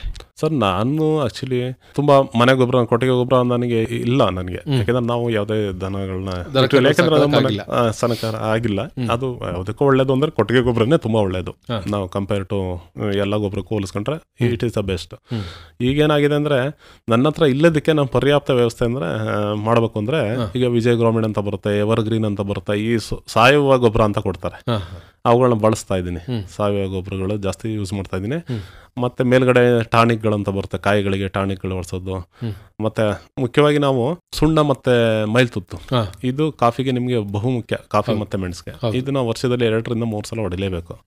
ಅದ್ರ ಜೊತೆಗೆ ಗ್ರೋ ಅಪ್ ಆಗಕ್ಕೆ ಅಂತ ಅದು ಇದು ಟಾನಿಕ್ಗಳು, ಮ್ಯಾನ್ಯೂರ್ ಗೊಬ್ಬರಗಳು ಬರ್ತಾ ಇದ್ವಿ, ಅವನ್ನ ಯೂಸ್ ಮಾಡ್ತಾ ಇದ್ದೀನಿ. ಮತ್ತೆ ಈ ರಾಕ್ ಅಂತ ಬರುತ್ತೆ, ಮತ್ತೆ ಪೊಟ್ಯಾಶ್, ಅವೆಲ್ಲ ಮತ್ತೆ ವರ್ಷದ 3 ಸಲ ಕೊಟ್ಟಾಗ ಎಲ್ಲ ವಿವಿಧವಾದ ಗೊಬ್ಬರಗಳು ಕೊಡ್ತಾ ಇದ್ದೀನಿ. ನಾನು ಒಂದೇ ತರದ ಗೊಬ್ಬರ ಕೊಡ್ತಾ ಇಲ್ಲ, ಬೇರೆ ಬೇರೆ ಗೊಬ್ಬರ. ಯಾಕೆಂದ್ರೆ ಯಾವ್ದ್ರಲ್ಲಿ ಯಾವ ತರ ಅಂಶ ಅದಕ್ಕೆ ಬೇಕಾಗಿರುತ್ತೋ ನನಗೆ ಗೊತ್ತಿಲ್ಲ. ಅದಕ್ಕೆ ಎಲ್ಲಾ ರೀತಿ ಯೂರಿಯಾ ಇಂದ ಹಿಡಿದು ಪೊಟ್ಯಾಶ್ ಇಂದ ಹಿಡಿದು ರಾಕ್ ಸಲ್ಫೇಟ್ ಇರುತ್ತೆ, ಮತ್ತೆ ಅಮೋನಿಯಾ ಬೇಕು ಅಂದ್ರೆ ನಿಮ್ಗೆ ಯೂರಿಯಾದಲ್ಲಿ ಇರುತ್ತೆ.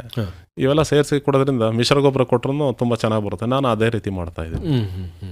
ಕಾಫಿಗೆ ಇದಷ್ಟೇ ಅಲ್ಲದೆ ಇನ್ನೂ ಬೇರೆ ಬೇರೆ ಕೆಲಸಗಳು ಇರುತ್ತೆ. ಈಗ ಉದಾಹರಣೆಗೆ ಹೇಳಬೇಕು ಅಂತ ಹೇಳಿದ್ರೆ ಮರ್ಗಪಾತನ್ನ ಪ್ರತಿ ವರ್ಷನೂ ಕೂಡ ಮಾಡಿಸ್ಬೇಕಾಗುತ್ತೆ. ಆಮೇಲೆ ಅದರದ್ದು ಕಳೆಯನ್ನ ಅವಾಗವಾಗ ತೆಗೆಸ್ತಾ ಇರ್ಬೇಕಾಗುತ್ತೆ.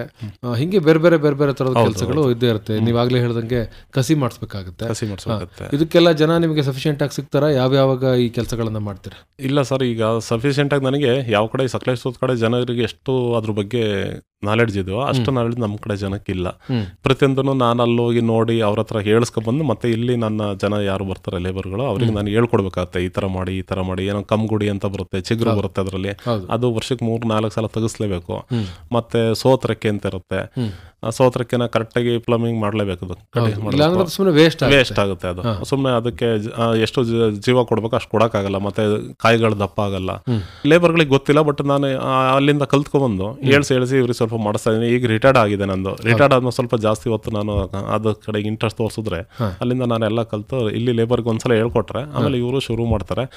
ನನಗೂ ಬಹಳ ಇಷ್ಟ ಇದೆ. ನಮ್ಮ ದುದ್ದ ಹೋಬಳಿಲಿ ಎಲ್ಲ ಹೇಳ್ತಾರೆ, ಮೊದಲೆಲ್ಲ ಬರಗಾಡು ಅನ್ನೋರು. ಇಲ್ಲಿವರೆಗೂ ನಾವು ಬೋರ್ವೆಲ್ಗಳ ವ್ಯವಸ್ಥೆ ಇರಲಿಲ್ಲ. ಅಲ್ಲಿವರೆಗೂ ನಮ್ಮ ಹೋಬಳಿನ ಬರಗಾಡು, ಮೂಡ್ಸೀಮೆ, ಬರಗಾಡು ಏನು ಬೆಳೆಯಕ್ಕಾಗಲ್ಲ ಅನ್ನೋರು, ಬಯಲ್ಸೀಮೆ ಅಂತ ಹೇಳೋರು. ಯಾಕೆಂದ್ರೆ ಅದನ್ನ ಮಲೆನಾಡು ಅನ್ನೋರು, ಇದನ್ನ ಬಯಲ್ಸೀಮೆ ಅನ್ನೋರು. ಈಗ ನನಗೇನ ಅನ್ಸ್ತದೆ ಅಂದ್ರೆ, ಈಗ ನಾವು ಅವ್ರಿಗಿಂತ ಜಾಸ್ತಿ ಅಂದ್ರೆ ಮಲೆನಾಡು ಅವ್ರಿಗಿಂತ ಜಾಸ್ತಿ ಇಲ್ಲಿ ಕ್ರಾಪ್ ತೆಗೆದು ತೋರಿಸ್ಬೋದು. ನಾವು ಇದನ್ನ ಮಲೆನಾಡು ಮಾಡ್ಬೋದು. ಎಲ್ಲಿವರೆಗೂ ಮರ ಹಾಕೋದಿಲ್ವೋ ಅಲ್ಲಿವರೆಗೂ ಮಲೆನಾಡು ಆಗಲ್ಲ. ಮರ ಇದ್ರೆ ಮಾತ್ರ ಮಲೆನಾಡು, ಮರ ಇದ್ರೆ ಮಾತ್ರ ಮಳೆ ಆಗೋದು. ಈಗ ನಾವೆಲ್ಲ ಮರ ಎಲ್ಲರೂ ನಂತರನೇ ನಾನು ಏನ್ ಮಾಡಿದೀನಿ ಅದನ್ನ ಎಲ್ಲ ನಮ್ಮ ರೈತರು ಮಾಡಿದ್ರು ಕೂಡ ನಾವು ಅವ್ರಿಗೇನು ಕಡಿಮೆ ಇಲ್ಲ ಆ ಕಡೆ ಸೈಡ್ ಅವ್ರಿಗೆ ಅನ್ನೋದು ತೋರಿಸ್ಕೊಡ್ಬೋದು ಅನ್ನೋದು ನನ್ನ ಆಸೆ ಇದೆ. ನೀರಾವರಿ ಸೌಲಭ್ಯ ಹೇಗೆ ಮಾಡ್ಕೊಂಡಿದ್ದೀರಿ? ನೀರಾವರಿ ಬೇಸಾಯ ನಾನು ಹನಿ ನೀರಾವರಿ. ಯಾಕೆಂದ್ರೆ ಮೇನ್ ಉದ್ದೇಶ ಬಂದು ನೀರು ವೇಸ್ಟ್ ಮಾಡಬಾರ್ದು, ನೀರು ಬಹುಮುಖ್ಯ. ನೀರು ವೇಸ್ಟ್ ಮಾಡಬಾರ್ದು ಅಂತಾನೆ ನಾನು ಆಕ್ಚುಲಿ ಪ್ರತಿಯೊಂದು ಗಿಡಕ್ಕೂ ನಾನು ಡ್ರಿಪ್ ಮಾಡಿಸಿದ್ದೀನಿ. ಪ್ರತಿಯೊಂದು ಗಿಡಕ್ಕೆ ಡ್ರಿಪ್ ಇಂದ ದಿನಕ್ಕೆ 7-8 ಲೀಟರ್ ಒಂದು ಗಿಡಕ್ಕೆ ನಾನು ನೀರು ಕೊಟ್ಟರೆ, ಬೇಸಿಗೆ ಕಾಲದಲ್ಲಿ ಹೇಳ್ತಾ ಇದ್ದೀನಿ, ಕೊಟ್ಟರೆ ನನಗೆ ಇಡೀ 2 ಎಕರೆ ಜಮೀನನ್ನು ನಾನು ಒಂದೇ ದಿವಸದಲ್ಲಿ ನೆನೆಸ್ಬೋದು. ಅದೇ ನೀವು ಆಯಿ ನೀರು ಅಂತ ಹಾಸ್ತಾರೆ, ತುಂಬಾ ವೇಸ್ಟ್. ರೈತರು ಮಾಡ್ತಾರ ತಪ್ಪು. ನಾನು ತುಂಬಾ ಜನಕ್ಕೆ ಇದನ್ನ ಸಜೆಸ್ಟ್ ಮಾಡ್ತೀನಿ, ದಯವಿಟ್ಟು ರೈತರು ಹನಿ ನೀರಾವರಿಗೆ ನೀವು ಪ್ರಾಮುಖ್ಯತೆ ಕೊಡಿ, ಆಯಿ ನೀರಿಗೆ ಪ್ರಾಮುಖ್ಯತೆ ಕೊಡ್ಲೇಬೇಡಿ. ನೀವು ಎಷ್ಟು ಆಯಿ ನೀರು ಹಾಯಿಸ್ತಿರೋ ಅಷ್ಟು ನಿಮ್ಗೆ ಬೋರ್ವೆಲ್ ಇಂದ ನೀರು ವೇಸ್ಟು, ನಿಮಗೂ ಕೆಲಸ. ಯಾಕಂದ್ರೆ 24 ಗಂಟೆ ಮನುಷ್ಯ ಒಬ್ಬ ನಿಂತ್ಕೊಳ್ಳೇಬೇಕು. ಎಲ್ಲಿವರೆಗೂ ಕರೆಂಟ್ ಇರುತ್ತೆ ಪಂಪ್ ಸೆಟ್ ಅಲ್ಲಿ, ಅಲ್ಲಿವರೆಗೂ ನೀರು ಬಿಡಬೇಕು ಅಂದ್ರೆ ಆ ಮನುಷ್ಯ ಗುದ್ಲಿ ಇಟ್ಕೊಂಡು ನಿಂತ್ಕೊಳ್ಳೇಬೇಕು. ಅದು ತಪ್ಪು. ಅದು ಆಕ್ಚುಲಿ ನಾವು ಏನೇ ಬೆಳೆ ಮಾಡಿದ್ರು ಕೂಡ ಅದು ಡ್ರಿಪ್ ಮೂಲಕನೇ ಕೊಡಬೇಕು. ಮತ್ತೆ ಡ್ರಿಪ್ ಮೂಲಕನೇ ನಾವು ಜಾಸ್ತಿ ಬೆಳೆ ಅಂತೇನೋ ಪರ್ಮನೆಂಟ್ ಬೆಳೆ ಈಗ ರಾಗಿ ಗೋಧಿ ಇದಕ್ಕೆಲ್ಲ ಮಾಡಕ್ಕಾಗಲ್ಲ. ಏನು ತೋಟಗಾರಿಕೆ ಬೆಳೆ ಏನಿದೆ ಅದಕ್ಕೆ ದಯವಿಟ್ಟು ನೀರು ಹಾಯಿಸ್ಬಿಡಿ. ಇವರೆಲ್ಲ ಏನ್ ಮಾಡ್ತಾರೆ ಅಂದ್ರೆ 50 ಅಡಿಕೆ ಮರ ಐತೆ 10 ಕುಂಟೆಲಿ ಅಂದ್ರೆ ಇಡೀ 10 ಕುಂಟೆಗೆ ಒಂದೇ ಸಲ ನೀರು ಕಟ್ಟಿ ಬಿಡ್ತಾರೆ. ತುಂಬಾ ತಪ್ಪು ಸರ್ ಅದು. ಅದರಿಂದ ಕಳೆನೂ ಬೆಳೆಯುತ್ತೆ ನಿಮ್ ಜಮೀನಲ್ಲಿ, ಅದರಿಂದ ನೀರು ವೇಸ್ಟ್ ಆಗುತ್ತೆ, ನಿಮ್ ಕರೆಂಟು ವೇಸ್ಟ್ ಆಗುತ್ತೆ. ಈಗ ಕರ್ನಾಟಕ ಸರ್ಕಾರದಿಂದ ಕರೆಂಟ್ಗೆ ದುಡ್ಡಿಲ್ಲ ಅಂದ್ರೆ ನಾವು ಯಾವ್ದೋ ಜಮೀನಿಗೆ ಕರೆಂಟ್ ಬರೋ ಸ್ಟಾರ್ಟ್ ಮಾಡ್ತೀವಿ ಅಂದ್ರೆ ಯಾವ್ದೇ ರೀತಿ ಚಾರ್ಜ್ಗಳಾಗ್ತಾ ಇಲ್ಲ. ಅದೇ ನೀವು ಬೇರೆ ಸ್ಟೇಟ್ಗಳಾದ ರಾಜ್ಯಗಳಲ್ಲಾದ್ರೆ ಸರ್ ಒಬ್ಬ ರೈತನಿಗೆ ತಿಂಗಳಿಗೆ 10,000 ಕರೆಂಟ್ ಚಾರ್ಜ್ ಬರುತ್ತೆ. ರಾಜಸ್ಥಾನದಲ್ಲಿ, UP ರಾಜಸ್ಥಾನದಲ್ಲಿ ಎಲ್ಲ ಮೀಟರ್ ಅಳವಡಿಸವ್ರೆ. 10,000 ಅವ್ನು ರಾಗಿ ನಾರು ಬೆಳೀಲಿ ಗೋಧಿ ನಾರು ಬೆಳೀಲಿ, ಅವ್ನು ನೀರು ಹಾಯಿಸ್ತಾ ಜಮೀನಿಗೆ ಅಂದ್ರೆ 10,000 ಕರೆಂಟ್ ಚಾರ್ಜ್ ಕೊಡ್ತಾರೆ. ಬಟ್ ನಮ್ ಕಡೆ sir without any charges of electricity ತುಂಬಾ ಅನುಕೂಲ ಆಗಿದೆ. ಇದರಿಂದ ನಮ್ಮ ರೈತರು ಬಹಳ ಮುಂದೆ ಬರಕ್ ಸಾಧ್ಯ ಆಗಿದೆ. ಅದೇ ನೀವು 10,000 ಕಟ್ಬೇಕು ಅಂದ್ರೆ ಯಾವ ರೈತರ ಕೆಲಸ ಮಾಡಕ್ಕೆ ಹೋಗೋದಿಲ್ಲ, ಆಗಲ್ಲ, ಕಟ್ಟಕ್ಕಾಗಲ್ಲ. ಅದಕ್ಕೆ ಏನ್ ಮಾಡ್ತಾವ್ರೆ, ಆಯಿ ನೀರು ಹಾಯಿಸ್ಬಿಟ್ಟು ಕಟ್ಟು ಬಿಡ್ತಾರೆ ಜಮೀನಿಗೆ. 50 ಗಿಡ ಅಡಿಕೆ ಸೊಸೆ ಇದ್ರೆ ಇಡೀ 4-5 ಗಂಟೆ ನೀರು ಕಟ್ಬಿಡ್ತಾರೆ. ಬಹಳ ತಪ್ಪದು. ಇದರಿಂದ ಎಲ್ಲರಿಗೂ ಲಾಸು. ನೋಡಿ, ಅಲ್ಲಿ ನೀರು ಪೋಲ್ ಆಗುತ್ತೆ, ಹೌದು, ಜೊತೆಗೆ ವಿದ್ಯುತ್ ಕೂಡ ಪೋಲ್ ಆಗುತ್ತೆ. ನೀವು ಎಷ್ಟು ಕೊಳವೆ ಬಾವಿಗಳು ಮಾಡ್ಕೊಂಡಿದ್ರಿ ಸರ್? ನಾನು ಆಕ್ಚುಲಿ ಒಂದು 6 ಬೋರ್ವೆಲ್ ಕೊರ್ಸಿದ್ದೆ. ಈಗ ತಾತ್ಕಾಲಿಕ ನಾನು 2ರಲ್ಲಿ ಮಾತ್ರ ಓಡಿಸ್ತಾ ಇದ್ದೀನಿ. 2 ಚೆನ್ನಾಗಿ ನೀರು ಬರುತ್ತೆ? ಬರುತ್ತೆ ಸರ್, ತುಂಬಾ ಚೆನ್ನಾಗಿ ನೀರು ಬರುತ್ತೆ. ಅದನ್ನ ಯೂಸ್ ಮಾಡ್ತಾರೆ. ನಾನು ಒಂದೇನೆ ಇನ್ನೊಂದು ಯೂಸ್ ಮಾಡ್ತಾ ಇಲ್ಲ. ನೀವು ಮೊದಲು ಹಾಯಿ ನೀರು ಮಾಡ್ತಿದ್ರ ಅಥವಾ ಮೊದಲಿಂದ ಕೂಡ? ಹಾಯಿ ನೀರು ಯಾವಾಗಲೂ ಮಾಡಿಲ್ಲ. ನಾನು ಯಾವಾಗ ತೋಟ ಬೆಳೆ ಶುರು ಮಾಡಿದೆ ಸ್ಟಾರ್ಟಿಂಗ್ ಇಂದಾನೆ ನಾನು ಹನಿ ನೀರಾವರಿಗೆ ಡಿಪೆಂಡ್ ಆಗ್ಬಿಟ್ಟೆ.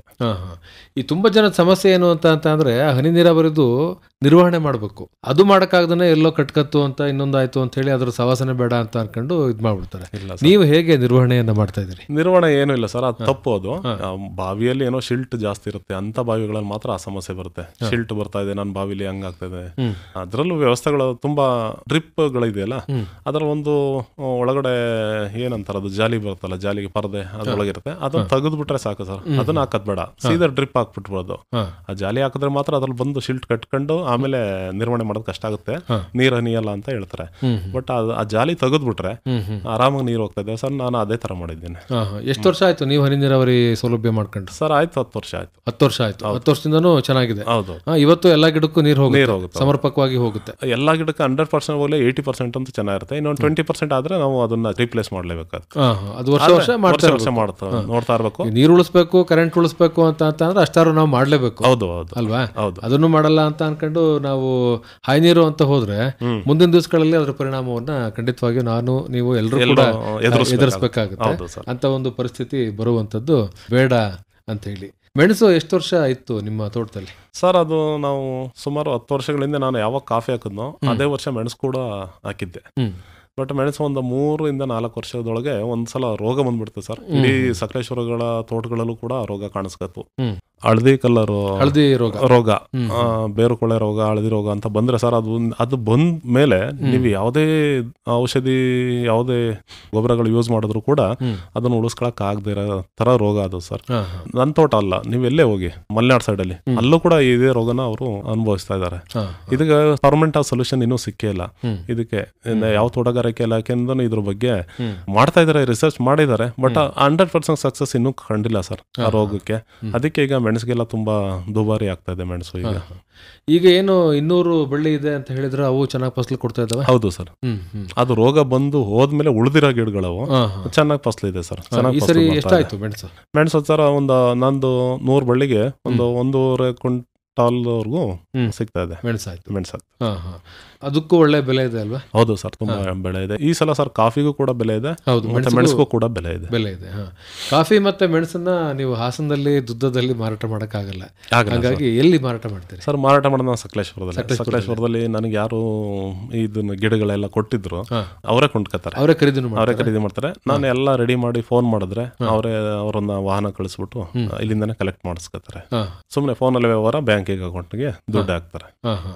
ನೀವು ಎಲ್ಲಿ ಇದು ಗಿಡಗಳನ್ನ ಖರೀದಿ ಮಾಡಿದ್ರು ಅವ್ರ ಜೊತೆ ಸಂಪರ್ಕ ಇಟ್ಕೊಂಡು? ಹೌದು ಸರ್, ಈಗಲೂ ವರ್ಷ ಆಗಿದೆ. ಈಗಲೂ ಎಲ್ಲಾ ಟೈಮಲ್ಲೂ ಮಾತಾಡ್ತಾ ಇರ್ತೀನಿ ಅವ್ರ ಜೊತೆ. ಸಂಪರ್ಕ, ಎಲ್ಲಾ ತರದ ಸಲಹೆಗಳನ್ನು ನೀಟಾಗಿ ಕೊಡ್ತಾರೆ. ನಮ್ ರಿಲೇಷನ್ ಕೂಡ ಹೌದು. ಅದರಿಂದ ಯಾವಾಗಲೂ ಸಂಪರ್ಕದಲ್ಲಿ ಇದ್ನಲ್ಲ, ಅವರ ಇದ್ರ ಮೇಲೆ ಪ್ರೋತ್ಸಾಹದ ಮೇಲೆ ನಾನು, ಇಲ್ಲಾಂದ್ರೆ ನನ್ನ ಸ್ನೇಹಿತರಿದ್ದಾರೆ ಗಿರೀಶ್ ಪಾಟೀಲ್ ಅಂತ, ಅವರು ಕೂಡ ಸ್ವಲ್ಪ ಕಾಫಿ ಎಲ್ಲ ಅದ್ರ ಬಗ್ಗೆ ತುಂಬಾ ನಾಲೆಡ್ಜ್ ಇದೆ ಅವ್ರಿಗೆ. ಅವ್ರನ್ನ ಕೇಳಿ ತಿಳ್ಕೊತಾ ಇರ್ತೀನಿ. ಕಾಫಿ ಯಾವ ತಳಿ ಹಾಕೊಂಡಿದ್ದೀರಿ ಸರ್? ಕಾಫಿನ ನಾನು ಅರೇಬಿಕಾದಲ್ಲಿ ಒಂದು ಕಾವೇರಿ, ಚಂದ್ರಗಿರಿ ಅಂತ ಇದೆ. ನಾನು ಚಂದ್ರಗಿರಿ ಚೂಸ್ ಮಾಡಿದ್ದೀನಿ. ಇವಾಗ ಬಿಡಿ ರೋಬೋಸ್ಟಾಗೂ ತುಂಬಾ ವ್ಯಾಲ್ಯೂ ಇದೆ, ತುಂಬಾ ಜಾಸ್ತಿ. ಈಗ ಅದಕ್ಕಿಂತ ಒಂದು 100-200 ರೂಪಾಯಿ ಅರೇಬಿಕಾಗಿಂತ ಮುಂದೆ ಹೋಗಿದೆ ರೋಬೋಸ್ಟಾದು ರೇಟ್. ಅವಾಗ ಸರ್ ಅದಕ್ಕೂ ಇದಕ್ಕೂ 1,000-2,000 ಡಿಫ್ರೆನ್ಸ್ ಇರ್ತಾ ಇತ್ತು. ಇವಾಗ ಆ ಡಿಫ್ರೆನ್ಸ್ ಇಲ್ಲ, ಯಾವ ವ್ಯತ್ಯಾಸನೂ ಇಲ್ಲ. ಅದಕ್ಕೆ ಈಗ ನಾನೇನ್ ಮಾಡಿದ್ದೀನಿ, ಅರೇಬಿಕಾನೇ ಚಂದ್ರಗಿರಿ ಹಾಕಿದ್ದೀನಿ. ಚಂದ್ರಗಿರಿ ಹಾಕಿದಿರಿ. ಹಾಕಿ ಎಷ್ಟು ವರ್ಷ ಆಯ್ತು ಕಾಫಿ ಹಾಕಿ? ಸರ್ ನಾನು ಕಾಫಿ ಹಾಕಿ ಸುಮಾರು 7 ವರ್ಷ ಆಯ್ತು. 7 ವರ್ಷ ಆಯ್ತು. 2 ವರ್ಷದಿಂದಲೇ ಫಸಲು ಪ್ರಾರಂಭ ಆಯ್ತು. ಅದ್ರ 2ನೇ ವರ್ಷದಲ್ಲಿ ಪ್ರಾರಂಭ ಆಯ್ತು. ಈಗ 5 ವರ್ಷದಿಂದ ಫಸಲು ಪಡ್ಕೊಳ್ತಾ ಇದ್ದೀರಿ. ಕಂಟಿನ್ಯೂ ಆಗಿ ಫಸಲು ಪಡಿತಾ ಇದ್ದೀನಿ. ಕಳೆದ ಸಾರಿ ಎಷ್ಟಾಯ್ತು?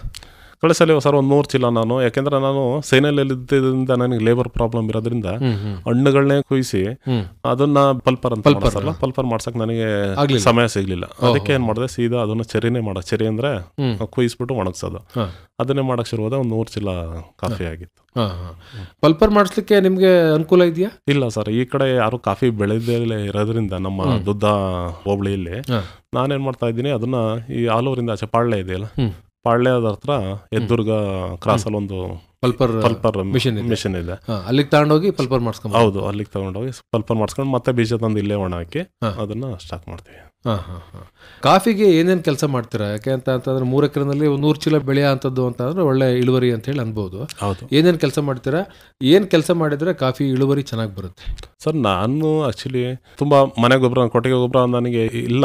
ಯಾಕಂದ್ರೆ ನಾವು ಯಾವುದೇ ದನಗಳನ್ನ ಸನಕಾರ ಆಗಿಲ್ಲ.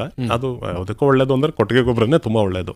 ನಾವು ಕಂಪೇರ್ ಟು ಎಲ್ಲ ಗೊಬ್ಬರಕ್ಕೂ ಹೋಲಿಸ್ಕೊಂಡ್ರೆ ಇಟ್ ಈಸ್ ದ ಬೆಸ್ಟ್. ಈಗೇನಾಗಿದೆ ಅಂದ್ರೆ ನನ್ನ ಹತ್ರ ಇಲ್ಲದಕ್ಕೆ ನಾವು ಪರ್ಯಾಪ್ತ ವ್ಯವಸ್ಥೆ ಅಂದ್ರೆ ಮಾಡಬೇಕು ಅಂದ್ರೆ, ಈಗ ವಿಜಯ ಗ್ರಾಮೀಣ್ ಅಂತ ಬರುತ್ತೆ, ಎವರ್ ಗ್ರೀನ್ ಅಂತ ಬರುತ್ತೆ, ಈ ಸಾವಯವ ಗೊಬ್ಬರ ಅಂತ ಕೊಡ್ತಾರೆ, ಅವುಗಳನ್ನ ಬಳಸ್ತಾ ಇದ್ದೀನಿ. ಸಾವಯವ ಗೊಬ್ಬರಗಳು ಜಾಸ್ತಿ ಯೂಸ್ ಮಾಡ್ತಾ ಇದ್ದೀನಿ. ಮತ್ತೆ ಮೇಲ್ಗಡೆ ಟಾನಿಕ್ಗಳಂತ ಬರುತ್ತೆ, ಕಾಯಿಗಳಿಗೆ ಟಾನಿಕ್ಗಳು ಬಳಸೋದು.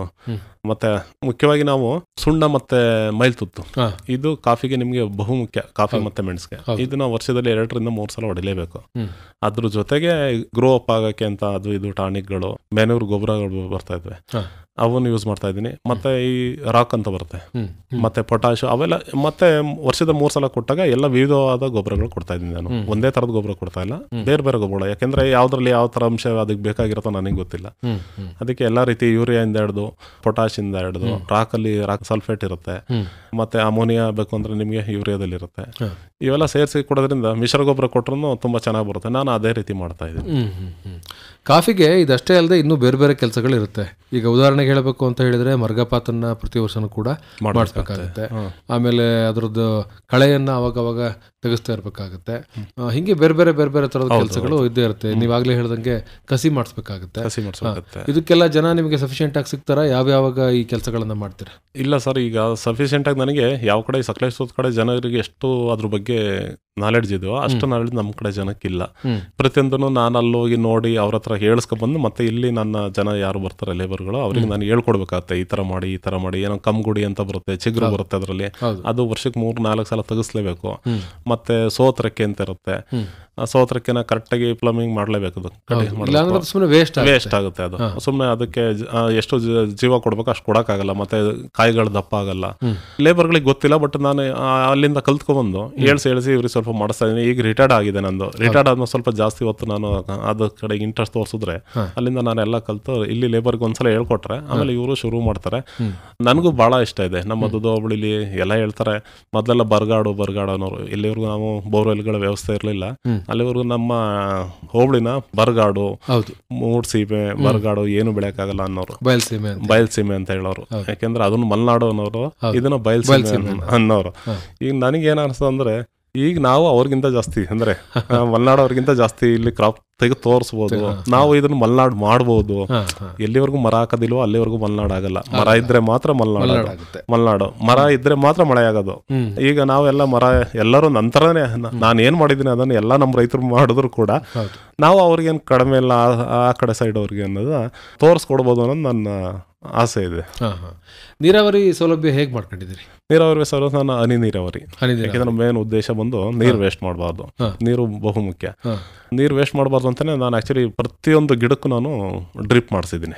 ಪ್ರತಿಯೊಂದು ಗಿಡಕ್ಕೆ ಡ್ರಿಪ್ ಇಂದ ದಿನಕ್ಕೆ 7ರಿಂದ 8 ಲೀಟರ್ ಒಂದು ಗಿಡಕ್ಕೆ ನಾನು ನೀರು ಕೊಟ್ಟರೆ, ಬೇಸಿಗೆ ಕಾಲದಲ್ಲಿ ಹೇಳ್ತಾ ಇದ್ದೀನಿ, ಕೊಟ್ಟರೆ ನನಗೆ ಇಡೀ 2 ಎಕರೆ ಜಮೀನನ್ನು ನಾನು ಒಂದೇ ದಿವಸದಲ್ಲಿ ನೆನೆಸ್ಬೋದು.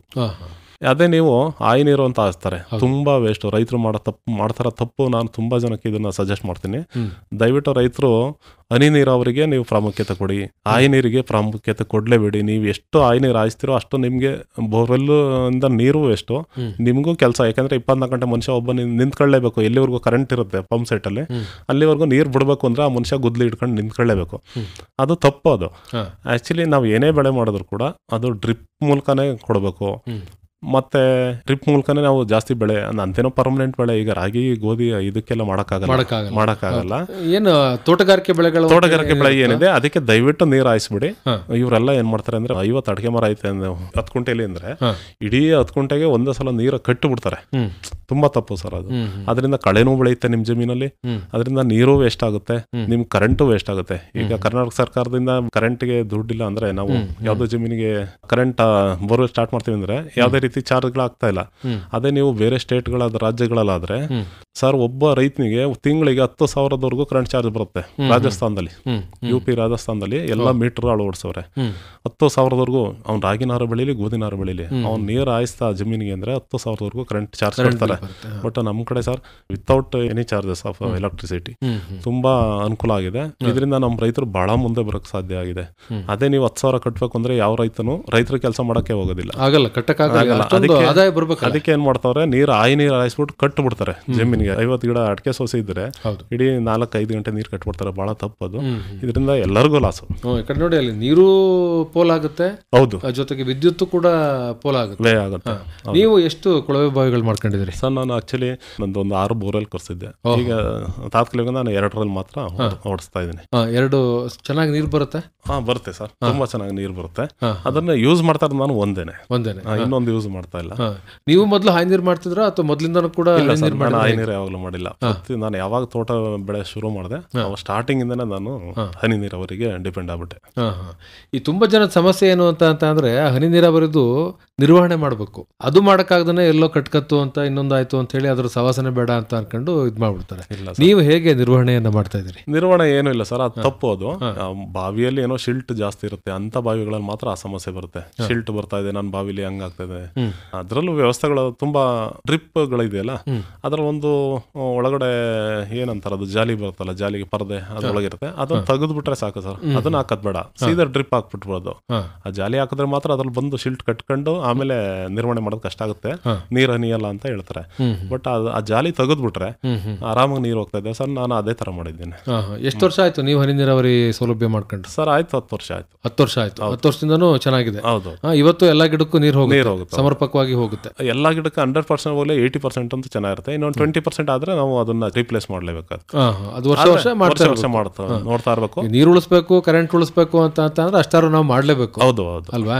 ಅದನ್ನು ಮಾಡಲ್ಲ ಅಂತ ಅನ್ಕೊಂಡು ನಾವು ಹಾಯಿ ನೀರು ಅಂತ ಹೋದ್ರೆ ಮುಂದಿನ ದಿವಸಗಳಲ್ಲಿ ಅದರ ಪರಿಣಾಮವನ್ನ ಖಂಡಿತವಾಗಿಯೂ ನೀವು ಎಲ್ಲರೂ ಕೂಡ ಎದುರಿಸಬೇಕಾಗುತ್ತೆ. ಅಂತ ಒಂದು ಪರಿಸ್ಥಿತಿ ಬರುವಂತದ್ದು ಬೇಡ ಅಂತ ಹೇಳಿ.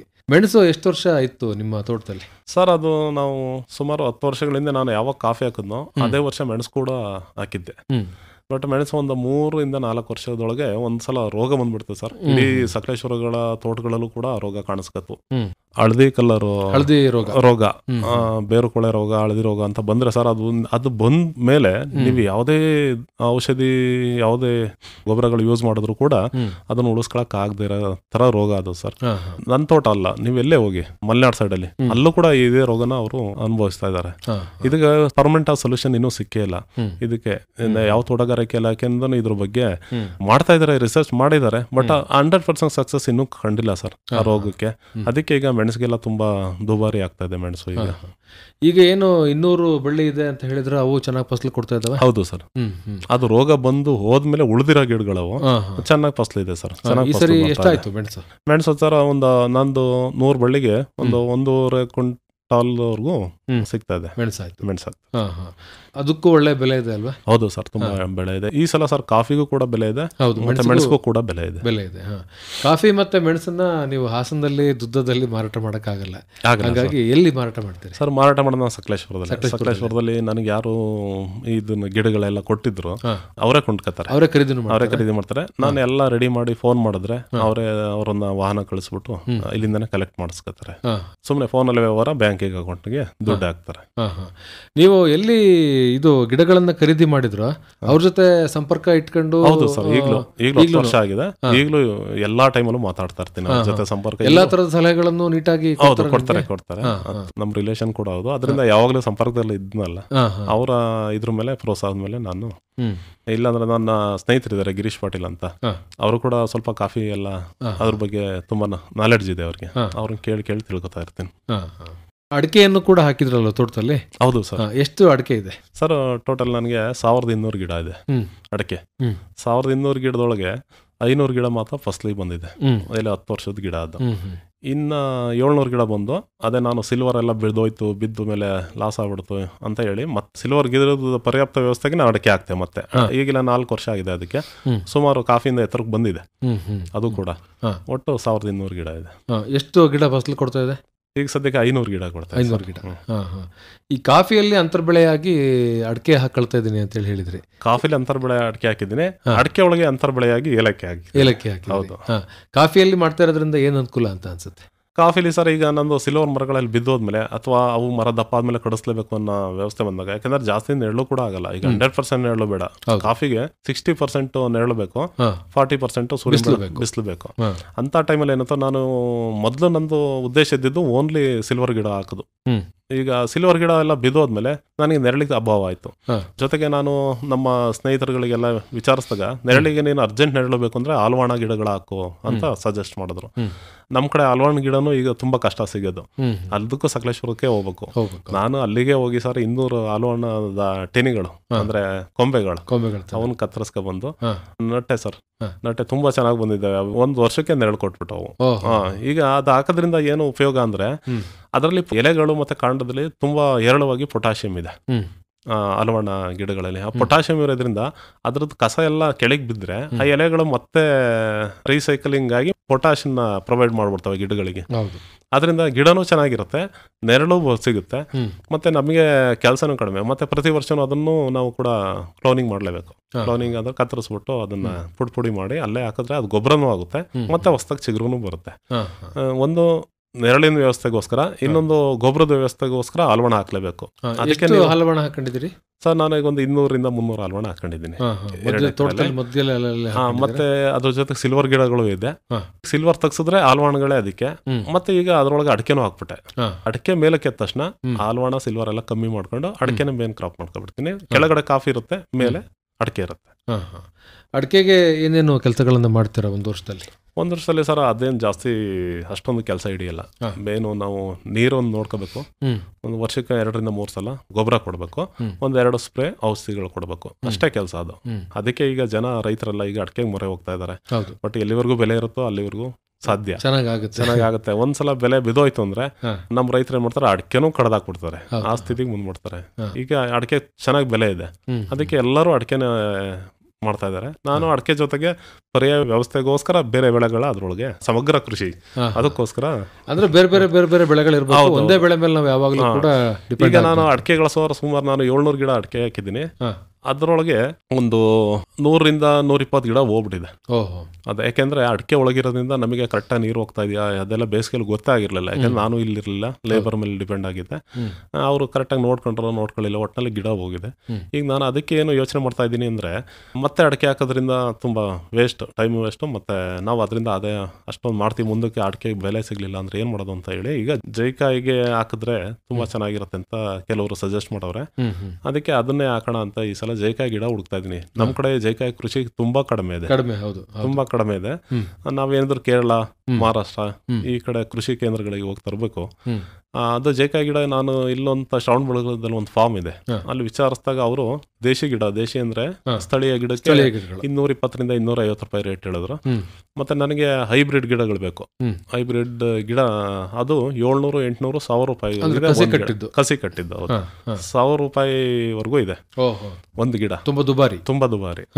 ಈಗ ಅವನ್ನೇ ಹಾಕೋಣ ಅಂತ ಯೋಚನೆ ಮಾಡ್ತಾ ಇದ್ದೀನಿ. ಯಾಕಂದ್ರೆ ಈಗ ಜಸ್ಟ್ ನಾನು ರಿಟೈರ್ಡ್ ಆಗಿ ಬಂದಿರೋದ್ರಿಂದ ಮುಂದೆ ಅದ್ರ ಬಗ್ಗೆ ಎಲ್ಲ ಮಾಹಿತಿ ತಗೊಂಡು ಮಾಡೋಣ ಅಂತ ಇದ್ದೀನಿ. ಈಗ ನಿವೃತ್ತರಾಗಿ ಬಂದು ಸುಮಾರು 6 ತಿಂಗಳಾಯ್ತು ಅಂತ ಹೇಳಿದ್ರೆ, 6 ತಿಂಗಳಿಂದ ಈಗ ಸಂಪೂರ್ಣ ಕೃಷಿಯಲ್ಲೇ ತೊಡಗಿಸ್ಕೊಂಡಿದ್ರೆ ಹೇಗೆ? ಇಲ್ಲ ಸರ್, ನಾನು ಯಾವುದೇ ಕೆಲಸ ಮಾಡಿದ್ರು ಪ್ಯಾರಲಲ್ ಆಗಿ ಏನಾರು ಒಂದು, ಈಗ ರೈತರ ಕೆಲಸ ಮಾಡಿದ್ರು ಪ್ಯಾರಲಲ್ ಆಗಿ ಬೇರೆ ಬೆಳೆ ಇಡಬೇಕು. ಅಡಿಕೆ ಇಟ್ಟರೆ ಏಲಕ್ಕಿ ಹಾಕಬೇಕು, ಕಾಫಿ ಇದ್ರೆ ಅಡಿಕೆ ಹಾಕಬೇಕು, ಈ ತರ ನಂದು ಸ್ವಲ್ಪ ಮರಗಳಿದ್ರೆ ಅದಕ್ಕೆ ಮೆಣಸು ಬೂಸ್ಬೇಕು. ಯಾವುದೇ ಮಾಡಿದ್ರು ಕೂಡ ಒಂದು ಎಲ್ಲರೂ ಅವರವರ ಜೀವನಕ್ಕೋಸ್ಕರ ಏನಾರು ಒಂದು ಪರ್ಯಾಪ್ತ ವ್ಯವಸ್ಥೆ ಕಲ್ಪಿಸಬೇಕು. ಅದಕ್ಕೆ ನಾನು ಈಗ ಪಂಜಾಬ್ ನ್ಯಾಷನಲ್ ಬ್ಯಾಂಕ್ ಮೆಟ್ ಲೈಫ್ ಅಂತ ಒಂದು ಇನ್ಸೂರೆನ್ಸ್ ಕಂಪನಿ ಇದೆ ಹಾಸನಲ್ಲಿ, ಹಳ್ಳಿಕಟ್ಟೆ ಸರ್ಕಲ್ ಇಂದ ಲೆಫ್ಟ್ ಸೈಡ್ ಅಲ್ಲಿ ಲೇಬರ್ ಆಫೀಸ್ ಆಪೋಸಿಟ್ ಅಲ್ಲಿ ಇದೆ ಅದು. ಪಂಜಾಬ್ ನ್ಯಾಷನಲ್ ಬ್ಯಾಂಕ್ ನಿಮಗೆ ಗೊತ್ತಿದೆ, ಸೆಮಿ ಗೌರ್ಮೆಂಟ್ ಬ್ಯಾಂಕ್, ಅದು 200 ವರ್ಷಗಳ ಹಳೆ ಕಾಲದ್ದು. ಅಲ್ಲಿ ಆ ಬ್ಯಾಂಕ್ ಅಲ್ಲಿ ಸರ್ ನಾನು ಆಸ್ ಎ ಡಿಸ್ಟ್ರಿಬ್ಯೂಟರ್ ಮ್ಯಾನೇಜರ್ ಆಗಿ ಕೆಲಸ ಮಾಡ್ತಾ ಇದ್ದೀನಿ. ಅದು ಸ್ಯಾಲ್ರಿ ಅಂತ ಏನಿಲ್ಲ, ಸ್ಯಾಲ್ರಿ ಅಲ್ಪ ಸ್ವಲ್ಪ ಸ್ಯಾಲ್ರಿ ಕೊಡ್ತಾರೆ. ಜೊತೆಗೆ ನಾವು ಎಷ್ಟು ಎಫರ್ಟ್ ಹಾಕ್ತೀವಿ, ಎಷ್ಟು ಇನ್ಸೂರೆನ್ಸ್ ನಾವು ಜನಗಳಿಗೆ ಸೇಲ್ ಮಾಡ್ತೀವಿ, ಅದ್ರ ಬಗ್ಗೆ ಕಮಿಷನ್ ಕೊಡ್ತಾರೆ. ಅದ್ರಲ್ಲಿ ಸ್ವಲ್ಪ ನಾನು ಪ್ಯಾರಲ್ ಕೆಲಸ ಮಾಡ್ತಾ ಇದ್ದೀನಿ. ಕೃಷಿ ಕೆಲಸ ಮಾಡ್ಲಿಕ್ಕೆ ಸ್ವಲ್ಪ ಹೆಚ್ಚು ಸಮಯ ಇದೆ ಅಲ್ವಾ ನಿಮ್ಗೆ? ಹೌದು ಸರ್, ಈಗ ಇದೆ. ಹೇಗೆ ತೊಡಗಿಸ್ಕೊಳ್ತಾ ಇದ್ದೀರಿ ಅದರಲ್ಲಿ? ತುಂಬಾ ಚೆನ್ನಾಗಿದೆ ಸರ್. ನಾನು ಪ್ರತಿದಿನ ನನಗೆ ಏನೋ ಜಮೀನ್ ಹತ್ರ ಹೋಗಿ ವಿಸಿಟ್ ಮಾಡ್ಲಿಲ್ಲ ಅಂದ್ರೆ ನನಗೆ ಆ ದಿನನೇ ಒಂಥರ ಅಷ್ಟೊಂದು ಇದಾಗಿರಲ್ಲ. ನಾನು ಜಮೀನ್ ಹತ್ರ ಹೋಗ್ಲೇಬೇಕು. ಈಗ ನನ್ನ ಹತ್ರ ಲೇಬರ್ ಇದ್ದಾರೆ, ಅಲ್ಲಿ ಪರ್ಮನೆಂಟ್ ಲೇಬರ್ ಇದ್ದಾರೆ ಅಸ್ಸಾಂ ಅವರು. ಆದ್ರೂ ಕೂಡ ನಾನು ಜಮೀನ್ ಹತ್ರ ಪ್ರತಿದಿನ ಹೋಗಿ ಬರ್ತೀನಿ. ಅವ್ರಿಗೆಲ್ಲ ಹೇಳ್ಬಿಟ್ಟು ಸಜೆಸ್ಟ್ ಮಾಡಿ ಹಿಂಗ್ ಮಾಡಿ ಅಂತ ಹೇಳಿ ಬರ್ತೀನಿ. ಮತ್ತೆ ಅಲ್ಲಿ ಬಂದು ಇಲ್ಲಿ ನನ್ನ ಆಫೀಸಲ್ಲಿ ಸ್ವಲ್ಪ ಇನ್ಶೂರೆನ್ಸ್ ಆಫೀಸಲ್ಲಿ ಕೆಲಸ ಮಾಡಿ ಮನೆ ಹೋಗ್ತೀನಿ. ಹೀಗೆ 2 ಕಡೆ ಕೂಡ ನಿಭಾಯಿಸ್ತಾ ಇದ್ದೀನಿ, ಹೋಗ್ತಾ ಇದ್ದೀನಿ. ಹೌದು. ನೀವು ಈಗ ಸೇನೆಯಲ್ಲಿ ಇರುವಾಗ ಎಲ್ಲೆಲ್ಲಿ ಕೆಲಸ ಮಾಡಿದ್ರಿ ತುಳಸಿರಾಮ್? ಸರ್, ನಾನು ಸೇರಿದ್ದು ಬೆಂಗಳೂರಿಂದ ರಾಜಸ್ಥಾನ್. ನನಗೆ ಜೋಧ್ಪುರಲ್ಲಿ ಟ್ರೈನಿಂಗ್ ಆಯ್ತು 1998ರಲ್ಲಿ. ಜೋಧ್ಪುರ್ ಟ್ರೈನಿಂಗ್ ಮುಗಿಸಿ ಆಮೇಲೆ ಸರ್ ನಾನು ಫಸ್ಟ್ ಪೋಸ್ಟಿಂಗ್ ಬಂದು ಜಮ್ಮು ಕಾಶ್ಮೀರ್ಗೆ ಹೋದೆ. ಅಲ್ಲಿ ಮತ್ತೆ ನಾನು ಆಪರೇಟರ್ ಸೆಲೆಕ್ಟ್ ಆದೆ. ಆಪರೇಟರಿಂದ ಮತ್ತೆ ಅದನ್ನ ಟ್ರೈನಿಂಗ್ ಮಾಡಬೇಕು ಅಂತ ಮತ್ತೆ 1 ವರ್ಷ ಬೆಂಗಳೂರಿಗೆ ಬಂದೆ. ಇಲ್ಲಿ ಟ್ರೈನಿಂಗ್ ಮುಗಿಸಿ ಸರ್ ಮೊದಲನೇ ಪೋಸ್ಟಿಂಗ್ ಬಂದ ನಂದು ಜಮ್ಮು ರಾಮ್ಬನ್ ಸೆಕ್ಟರ್ ಅಂತ ಇದೆ, ರಾಮ್ಬನ್ ಅಂತ. ಅಲ್ಲಿ ಸುಮಾರು 2 ವರ್ಷ ಕೆಲಸ ಮಾಡಿದೆ. ಅಲ್ಲಿಂದ ನೆಕ್ಸ್ಟ್ ಪೋಸ್ಟಿಂಗ್ ಬಂದು ನಂದು ಗುಜರಾತ್ ದಾತಿವಾಡ, ಅಲ್ಲಿ 3 ವರ್ಷ. ಅಲ್ಲಿಂದ ಸರ್ ನಂದು ವಾಟರ್ ವಿಂಗ್ ಭುಜ್ ಅಂತ ಇದೆ, ಗುಜರಾತ್ ಅಲ್ಲಿ ಭುಜ್ ಅಂತ ವಾಟರ್ ವಿಂಗ್ ಅಲ್ಲಿ ಪಾಕಿಸ್ತಾನ್ ಬಾರ್ಡರ್ ಅಲ್ಲಿ ನಾನು ಅಡಗಲ್ ಇರ್ಬೇಕಾಗಿತ್ತು. 15 ದಿವಸ ಅಡಗಲ್ ಇರ್ಬೇಕು, 15 ದಿವಸ ಭೂಮಿ ಮೇಲೆ ಇರ್ಬೇಕು, ಆ ತರ ಡ್ಯೂಟಿ ಇತ್ತು. 3 ವರ್ಷ ಅರಬ್ಬಿ ಸಮುದ್ರದಲ್ಲಿ ಕೆಲಸ ಮಾಡಿದೆ. ನಂತರ ಸರ್ ನಾನು ನಾಗಾಲ್ಯಾಂಡ್ಗೆ ಹೋದೆ. ನಾಗಾಲ್ಯಾಂಡ್ ಸರ್ ಗೊತ್ತಲ್ಲ, ನಮ್ಮ ದೇಶದ ಕೊನೆಯ ರಾಜ್ಯ, ಚೈನಾ ಬಾರ್ಡರ್. ಅಲ್ಲಿ ಸರ್ 6 ವರ್ಷಗಳ ಕಾಲ ನಾಗಾಲ್ಯಾಂಡಲ್ಲಿ ಕೊಯ್ಮಾದಿಂದ ಒಂದು 200 ಕಿಲೋಮೀಟರ್ ಸತಾಕ ಅಂತ ಅಲ್ಲಿ ಕೆಲಸ ಮಾಡಿದೆ. 6 ವರ್ಷ ಇದ್ದೆ. ಅಲ್ಲಿಂದ ಸರ್ ನಾನು ಅಸ್ಸಾಂಗೆ ನಂದು ಪೋಸ್ಟಿಂಗ್ ಆಯ್ತು. ನಮ್ಮ sector base of sector Assam, Silchar ಅಂತ ಊರು. ಅಲ್ಲಿ ಸರ್ ಸುಮಾರು 3 ವರ್ಷ ಕೆಲಸ ಮಾಡಿದೆ. ಒಟ್ಟು ನಾರ್ತ್ ಈಸ್ಟಲ್ಲಿ ನಾನು 9 ವರ್ಷಗಳ ಕಾಲ ನಾರ್ತ್ ಈಸ್ಟಲ್ಲೇ ಇದ್ದೆ. ನಿಮ್ಗೆ ಗೊತ್ತಿದೆ ಅಲ್ವಾ, ತುಂಬಾ ಕಷ್ಟ ಇದೆ ಜರ್ನಿ ಮಾಡೋದೆ. ನಾರ್ತ್ ಈಸ್ಟ್ಗೆ ಜರ್ನಿ ಮಾಡೋದು ತುಂಬಾ ಕಷ್ಟ. 5 ದಿವಸ ಜರ್ನಿ ಮಾಡಿದ್ದೀನಿ ರೈಲಲ್ಲಿ. ಅಲ್ಲಿಂದ ಬಂದೆ ಸರ್, ನನಗೆ ಯಾಕೋ ಪೂರ್ತಿ ಜೀವನ ಎಲ್ಲ ಕಾಡಲ್ಲೇ ಹೋಯ್ತಾ ಇದೆಯಲ್ಲ ನಂದು ಅಂತ. ಕೊನೆಗೆ ನಂದು ಫಿಸಿಕಲ್ ಚೆನ್ನಾಗಿತ್ತು, ಅದಕ್ಕೆ ನಾನು ನ್ಯಾಷನಲ್ ಸೆಕ್ಯೂರಿಟಿ ಗಾರ್ಡ್ಗೆ ಅಪ್ಲೈ ಮಾಡಿದೆ ಡೆಲ್ಲಿ. ನ್ಯಾಷನಲ್ ಸೆಕ್ಯೂರಿಟಿ ಗಾರ್ಡ್ ಬಂದು ನಮ್ದು ಗುಡ್ಗಾವಲ್ಲಿ ಪಾಲಮ್ಮಲ್ಲಿ ಆಫೀಸ್ ಇದೆ, ಗುಡ್ಗಾವಲ್ಲಿ ಟ್ರೈನಿಂಗ್ ಸೆಂಟರ್ ಇದೆ ಹರಿಯಾಣದಲ್ಲಿ. ಅಲ್ಲಿಗೆ ಸರ್ ಅಪ್ಲೈ ಮಾಡಿದ್ರೆ ನಾನು ಒಂದೇ ಸಲ ಸೆಲೆಕ್ಟ್ ಆದೆ ನ್ಯಾಷನಲ್ ಸೆಕ್ಯೂರಿಟಿ ಗಾರ್ಡ್ಗೆ. ನಾವು ಇವ್ರಿಗೆ ದೊಡ್ಡ VIPsಗೆಲ್ಲ ಸೆಕ್ಯೂರಿಟೀಸ್ಗೆ NSG ಅಂತ, ಹೌದು, ನ್ಯಾಷನಲ್ ಸೆಕ್ಯೂರಿಟಿ ಗಾರ್ಡ್. ತುಂಬಾ ಫಿಸಿಕಲಿ ನಾವು ಕರೆಕ್ಟ್ ಆಗಿ ಫಿಸಿಕಲಿ ಆಕ್ಟಿವ್ ಆಗಿರ್ಬೇಕು. ಅದರಲ್ಲಿ ಫಿಸಿಕಲ್ ಎಲ್ಲ ನೋಡ್ತಾರೆ ಸರ್. ಜನರಲ್ ಡ್ಯೂಟಿ ಅವರಿಗೆ ಬಿಲೋ 30 ಇಯರ್ಸ್ ಅವರಿಗೆ ಅಲ್ಲಿ ಭರ್ತಿ ಮಾಡ್ತಾರೆ. ನಾನು ಆಸ್ ಎ ಆಪರೇಟರ್ ನನಗೆ 42 ಇಯರ್ಸ್ ವರೆಗೂ ಅವಕಾಶ ಇರುತ್ತೆ. ಅಲ್ಲಿ ಸರ್ ಸೆಲೆಕ್ಟ್ ಆಗಿ ಸುಮಾರು 6 ವರ್ಷಗಳ ಕಾಲ ನಾನು ದೆಹಲಿಯಲ್ಲಿ ಕೆಲಸ ಮಾಡಿದೆ. ಲಾಲ್ ಕೃಷ್ಣ ಅಡ್ವಾಣಿಯವರೆಗೂ ಕೂಡ ನಾನು 6 ಮಂತ್ ಅವ್ರ ಜೊತೆನೇ ಇದ್ದೆ. ಲಾಲ್ ಕೃಷ್ಣ ಅಡ್ವಾಣಿಯವರು ಆಗ ಗಾಂಧಿನಗರದ MP ಆಗಿದ್ರು. ಆಗಿದ್ರಲ್ಲ, ಆ ಟೈಮಲ್ಲಿ ನಾನು ಡೆಲ್ಲಿಲಿ ಅವ್ರ ಜೊತೆ ಇದ್ದೆ. ಅಲ್ಲಿಂದ ಸರ್ ನಂದು NSC ಇಂದ ಮುಗಿಸ್ಕೊಂಡು ತ್ರಿಪುರ ಪೋಸ್ಟಿಂಗ್ ಆಯಿತು. NSC 6 years ಕಂಪ್ಲೀಟ್ ಮಾಡಿದೆ. ಅಲ್ಲಿಂದ ತ್ರಿಪುರ ಪೋಸ್ಟಿಂಗ್ ಆಯಿತು. ತ್ರಿಪುರಾದಲ್ಲಿ ಸರ್ ಅಂಬಾಸ, ನಲ್ಕಟ್ಟ ತುಂಬ ಸರ್ ದುರ್ಗಮ ಇಲಾಖೆಗಳು ಅಂತೀವಲ್ಲ ಆ ಥರ ಇದೆ, ತುಂಬ ಕಷ್ಟ ಇದೆ ಅಲ್ಲಿ. ಆ ಥರ ಇಲಾಖೆಯಲ್ಲಿ ಸರ್ ಕಾಡಲ್ಲಿ ಬಾಂಗ್ಲಾದೇಶ ಬಾರ್ಡರ್, ಅದು ಬಾಂಗ್ಲಾದೇಶಕ್ಕೆ ಸಂಬಂಧಪಟ್ಟ ಪಾಡು ಪೂರ್ತಿ ಕಾಡದು. ನೀವು ಬಾರ್ಡರ್ ಸೆಕ್ಯೂರಿಟಿ ಫೋರ್ಸ್ ಅಂದರೆ ತುಂಬ ಕಷ್ಟವಾದ ಜಾಗಗಳು ಸಿಗ್ತವೆ ನಮಗೆ, ಬೆಟ್ಟ ಗುಡ್ಡ ಕಾಡು. ಸರ್ ಅಲ್ಲಿ ಒಂದು 3 ವರ್ಷ ತ್ರಿಪುರಾದಲ್ಲಿ ಮಾಡಿದೆ. ಅಲ್ಲಿಂದ ಸರ್ ಲಾಸ್ಟ್ ಪೋಸ್ಟಿಂಗ್ ಬಂದು ನಂದು ಕಾಶ್ಮೀರದಲ್ಲಿ ಶ್ರೀನಗರಲ್ಲೇ ನಾನು ಏರ್ಫೋರ್ಸ್ ಸೆಕ್ಯೂರಿಟಿ ಆಗಿ ಒಂದು 2 ವರ್ಷ ಕಾಲ ಮಾಡಿ ಅಲ್ಲಿಂದ ನಾನು ವಾಲಂಟರಿ ರಿಟರ್ನ್ ಬಂದ ಸರ್ವಿಸ್ VRS ತಗೊಂಡು ನಾನು ಬಂದೆ ಸರ್. ಹಡಗಿನಲ್ಲೂ ಕೂಡ ಒಂದಷ್ಟು ಜೀವನ ಕಳೆದೆ. ಹೇಗಿತ್ತು ಹಡಗಿನ ಜೀವನ? ಅಯ್ಯೋ ತುಂಬಾ ಕಷ್ಟ ಆಗಿದೆ ಸರ್. ಊಟ ತಿಂಡಿ ತುಂಬಾ ಕಷ್ಟವಾಗಿರ್ತದೆ. ನಮ್ಗೇನೇ ಫುಡ್ ಕೊಟ್ಟರು ಅದು ಐಸಲ್ಲಿ ಇಟ್ಟಿರೋ ಫುಡ್, ಅಂದ್ರೆ ಸ್ಟೋರೇಜ್ ಫುಡ್. ನೀವು ಈವನ್ ಒಂದು ಚಿಕನ್ ಕೂಡ ಅಲ್ಲಿ ಮಾಡಬೇಕು ಅಂದ್ರೆ ಅದು 15 ದಿವಸದಿಂದ ಸ್ಟಾಕ್. ನಿಮಗೆ ಗೊತ್ತಲ್ಲ, ಚಿಕನ್ 15 ದಿವಸ ಸ್ಟಾಕ್ ಮಾಡಿದ್ರೆ ಅದ್ರಲ್ಲಿ ಏನು ರುಚಿನೇ ಇರೋದಿಲ್ಲ. ನಾವೆಲ್ಲ ತಾಜಾ ತಿಂದು ಇಲ್ಲಿ ತುಂಬಾ ಚೆನ್ನಾಗಿ ಆಸ್ವಾದಿಸ್ತೀವಿ. ನಮ್ಗೇನಂದ್ರೆ ಈಗ ನೋಡಿ, ಹೊರಗಡೆ ಇರೋರಿಗೆ ಸೈನ್ಯದಲ್ಲಿ ತುಂಬಾ ಚೆನ್ನಾಗಿ ಊಟ ಕೊಡ್ತಾರೆ, ಹೌದು ಕೊಡ್ತಾರೆ, ಎರಡನೇ ಮಾತಿಲ್ಲ. ತುಂಬಾ ನಮ್ಗೆಲ್ಲ ಕೇರ್ ಮಾಡ್ತಾರೆ ಅಲ್ಲಿ ಊಟ ತಿಂಡಿ ಎಲ್ಲ. ಬಟ್ ಅದು ಜಾಗ ಮೇಲೆ ಡಿಪೆಂಡ್ ಆಗುತ್ತೆ.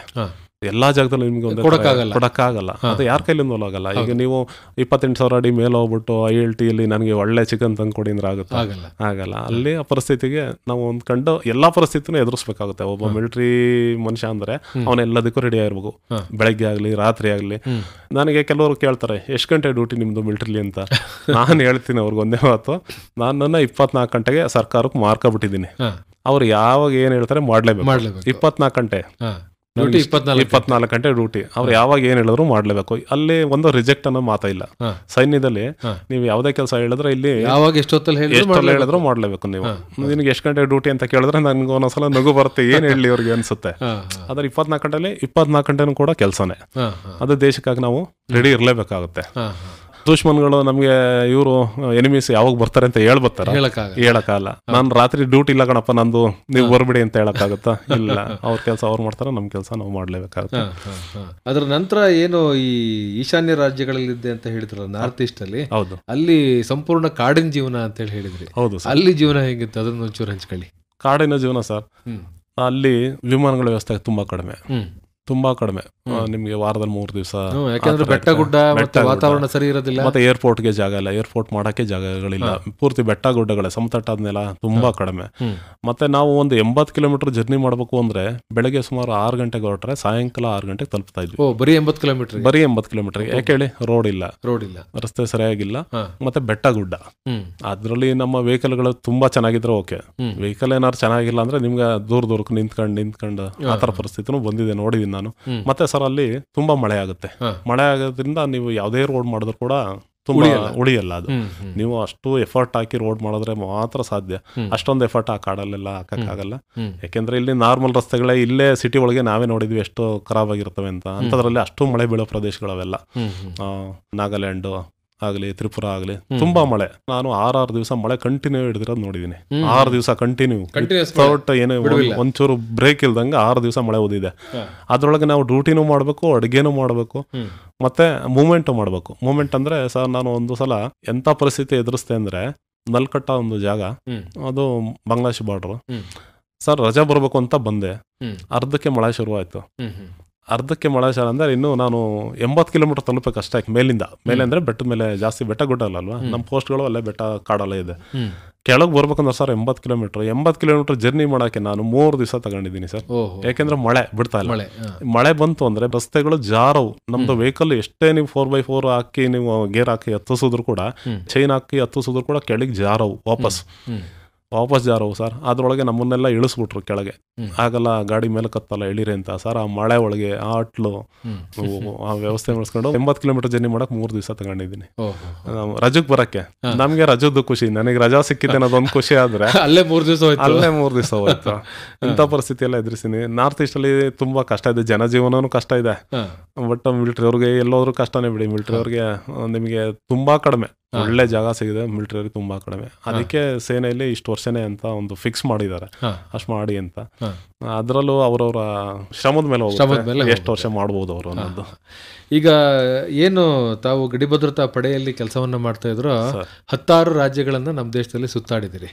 ಈ ಬೇರೆ ಬೇರೆ ರಾಜ್ಯಗಳಲ್ಲಿ ಕೃಷಿ ಬದುಕು ಹೇಗಿರುತ್ತೆ, ಅಲ್ಲಿ ಕೃಷಿ ಹೇಗಿರುತ್ತೆ, ಅದ್ರ ಬಗ್ಗೆ ಒಂದಷ್ಟು ತಿಳಿಸಿ.